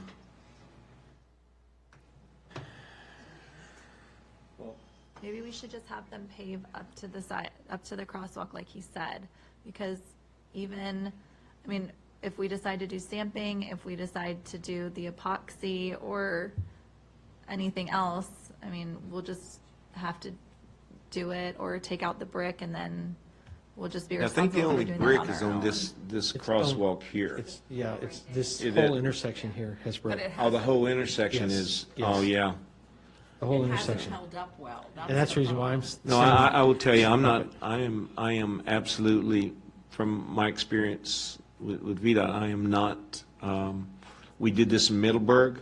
It cost hundreds of thousands of dollars because they were bringing in sand from Saudi Arabia, literally, because it was a special project they did. as the brick pavers, and they were called something else, but as they would break, the only thing I'd do is I'd go put asphalt on them because I didn't have the budget to spend, $5,000 to replace a brick. So, I guess a question for the council, would we be okay to just to take up this brick infrastructure at this one location, have them go ahead and do your paving and right pave. over it? Exactly. stamp 'em. And then I think that you're saying that you will mark them, so all of them will be marked, correct? yeah, we can mill right up to the brick. No, that's not what he's saying. Yeah, I'm saying to go ahead and take it. We're going to take out the brick. Everything out. Take it out. Okay. Yeah. Mill and pave Mill it. and pave all the way down. Yeah, VDOT will do that. I mean, we'll mill and pave the whole road, and we'll come back and we can, Can you schedule the painting to be, working with the town, so that way we can come and do our imprint and then you paint afterwards? No, I think Steve is saying that Has to- they has would for- only put crosswalks, they or paint we the would have to crosswalk. coordinate. We're going to paint the crosswalk. So worst case, we have to come back and we imprint over top of this. Oh, you eradicate the lines that they put down. Yeah, Yeah, that's what he exactly. said. You I- just I think- eradicate them and put I the think fresh then that's the- stamp on Yeah. it. I mean, if everybody agrees, that's the decision to do then. Done. Yep. So pave No up meeting. to those? No. Pave the whole thing, Pave okay? them and put your print down. Okay. As long as we're gonna imprint the brick Yeah. Yeah, over we're going to it. do the stamp. Yes. Yeah. There you Okay. go. That, I will pass that tomorrow. Now, we keeping our meeting on the 24th, or we Yes, going we'll keep that- 17th? Keep it- right. Good deal. Look at all my scratches on Yeah, my I paper. think we keep it as it was And just, stated. and as I mentioned earlier, just to bring everybody up to speed, I checked today with my, the monitor, the paving monitor out here, and he said he'll get back with me tomorrow, but it's probably going to be the first part of August before they actually start doing the milling and paving here in the town. They're on Cat Harpin now. Yeah, You okay. mean the Jefferson, this, Yep, all of it, Jefferson, Green Hill Crossing, Fayette, okay. all the paving, that's getting done here in town. So do we have funding to pay for the imprinting and all of the bricks? Yes and no. Yeah, yes and no. Yeah. It's a definite maybe. If the paving happens next year, are you talking next year as in 2020 or next fiscal year? Next year, no, next year as far as Washington Boulevard. As we know, Jefferson's getting done this year, So probably August. What's the likelihood of it happening after July 1, 2020? No idea, can't, because we budget? But have at the the, same time, you can't pave unless it's above 40-something degrees. yeah, I mean, they're not So- going to be, we Till March. We At don't, least. we don't start paving till the 1st of May traditionally. Okay. Even They better. start paving May, and then they're done by, 6 months. they have to be done by 1 December by contract. And then we have 6 months, so if we know ahead of time, it's something we could budget for. Yeah, fiscal year. Okay. Yeah. So for Jefferson Street here, then, as of right now, everything comes up, Yep. even Jefferson Street. Okay. Okay. Last things, we need our motion for there. Are you ready for that? I think so. So just for clarification, the appropriation was already done? We passed the budget. I thought that we were, For the original budget, yes, and the town council meeting, and I know we passed the budget, but I'm just saying appropriated the budget. yes, the wording is in the resolution, just have to amend the total amount. Right. Yeah, so I will, Already did that. Okay, we just did, making we sure. did, she just wants to make sure, and Yeah. and we did. Okay. Already voted, got our votes on that. Yes, I have it All right in front of me. Okay. Now we're I ready. make a motion to appropriate not to exceed $2,500 from the blight enforcement line item for an independent engineering report and feasibility study of moving the structure at 6706 Jefferson Street. Second? Motion been second. Discussion on the motion? Seeing none, roll call vote, please. Shannon? Yes? Lee? Yes. Canty? Yes. Edwards? Yes. Grasso? No. Yes. Okay. All right, great. Councilmember time. Councilman Shannon. We've gone long tonight. Just, I could say the standard things. The things that this town does that sets us apart from so many other small towns, things that like the Stars and Stripes event. yesterday. Those things set us apart, as well as I could go on and time again, our police department and the professional staff that we have here in this council sets us apart. I'm proud to be a part of it. Councilman Leak. Thank you, Mayor. Echo a little bit of Councilman Shannon there. I'm proud and happy to work with each and every one of you at this dais. I know that sometimes things get heated. We get into different topics, different debates based off of things that are on the agenda, but at the end of the day, I'm glad that we can all still be friends and smile and talk afterwards. So I'm proud to work with all of you at this dais. As Councilman Shan said, Shelley, Emily, Jackie, Corey, can't thank you all enough for putting on an awesome event for Stars and Stripes. What an absolute awesome thing to be able to witness and be a part of yesterday. Can't wait for our summer concert coming up in August. Keep the Aiken family in your thoughts and prayers. They're obviously going through a very tough and hard time. Vice Mayor Aiken, I mean, he gave so many years of dedication to not just the town, but Green Hill Crossing and this community, and we just can't thank him and his family enough. I hope everybody has a safe 4th of July. And lastly, I don't know if everyone knows, but Inside Nova did a Best of Prince William, and one of our very own won law enforcement. So Corey O'Neill, shout out for beating out all the competition. I think even Chief's name was in there, and you beat him out. So way to go, Corey. And Chief, not to say you don't do a good job, bud, you do. But Corey, way to go, way to represent the town, and I look forward to reading that article that's going to come out soon. Okay. Councilman Panthy. No. Vice Mayor? Great event. Everybody worked hard. That was great yesterday. Really quick, something that we've talked about over the past little while is updating our ordinances on recreational vehicles and commercial vehicles and all that kind of stuff, for not having these huge motor homes in people's driveways and people living in them and all that kind of stuff. So I'd like to see, moving forward, that we get the Planning Commission to update the ordinance for watercraft, recreational vehicles, and commercial vehicles in residential areas. Okay.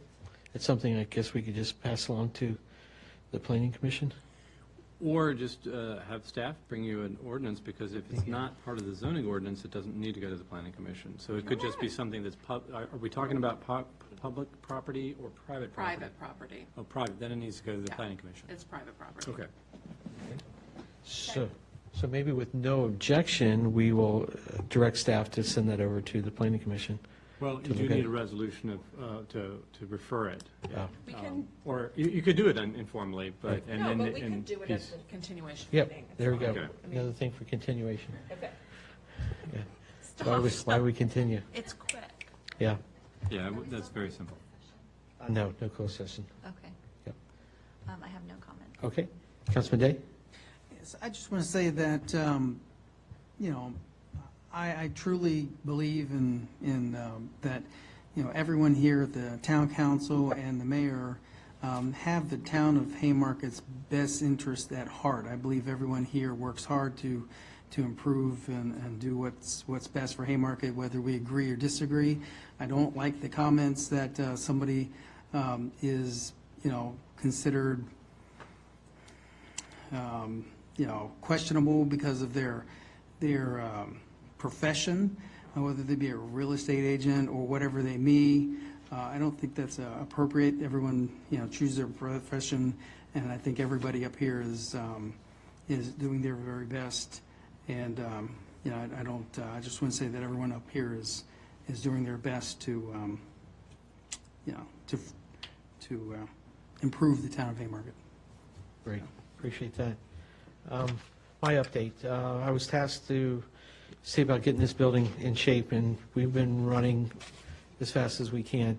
We had two vendors that we're working with that were literally probably tomorrow, after we just dissect the two contracts to see which one is the best value for the town, we'll make a decision. As you can see, the other improvements have already started on the outside. The painting has gotten completed with a little bit of touch-up that needs to be done in the front. The air conditioning work, rework in the back is being done. The electrical rework is being done behind the scenes, and we soon will be able to look back at this building and say, wow, and I think at a fraction of the cost, but yet at least have all those elements that we were looking at from the outside. There again, we're not looking for a new dais. I don't think any of us were ever in that tent. But so with that, yeah, so with a continuation meeting, we actually don't adjourn, if I remember correctly. That's correct. You Yeah. just end the meeting and we'll resume it. You recess until, was it July 24th? Correct, yes. 6 p.m. At 6 p.m. Yes. I think that, did we cover everything? I just want to make sure from staff, not missing anything. See everybody shaking head. Chief, did you have anything to say? I know this is probably the only meeting you've ever been and not said a word. We're good. Okay, great. Yeah, our town's safe, and we're keep doing what you're doing, sir. Okay, thank you all very much, and thank the applicants, too, for coming with your presentation. We really appreciate it. All right. Okay. Yeah, maybe I can collect them. Oh, actually.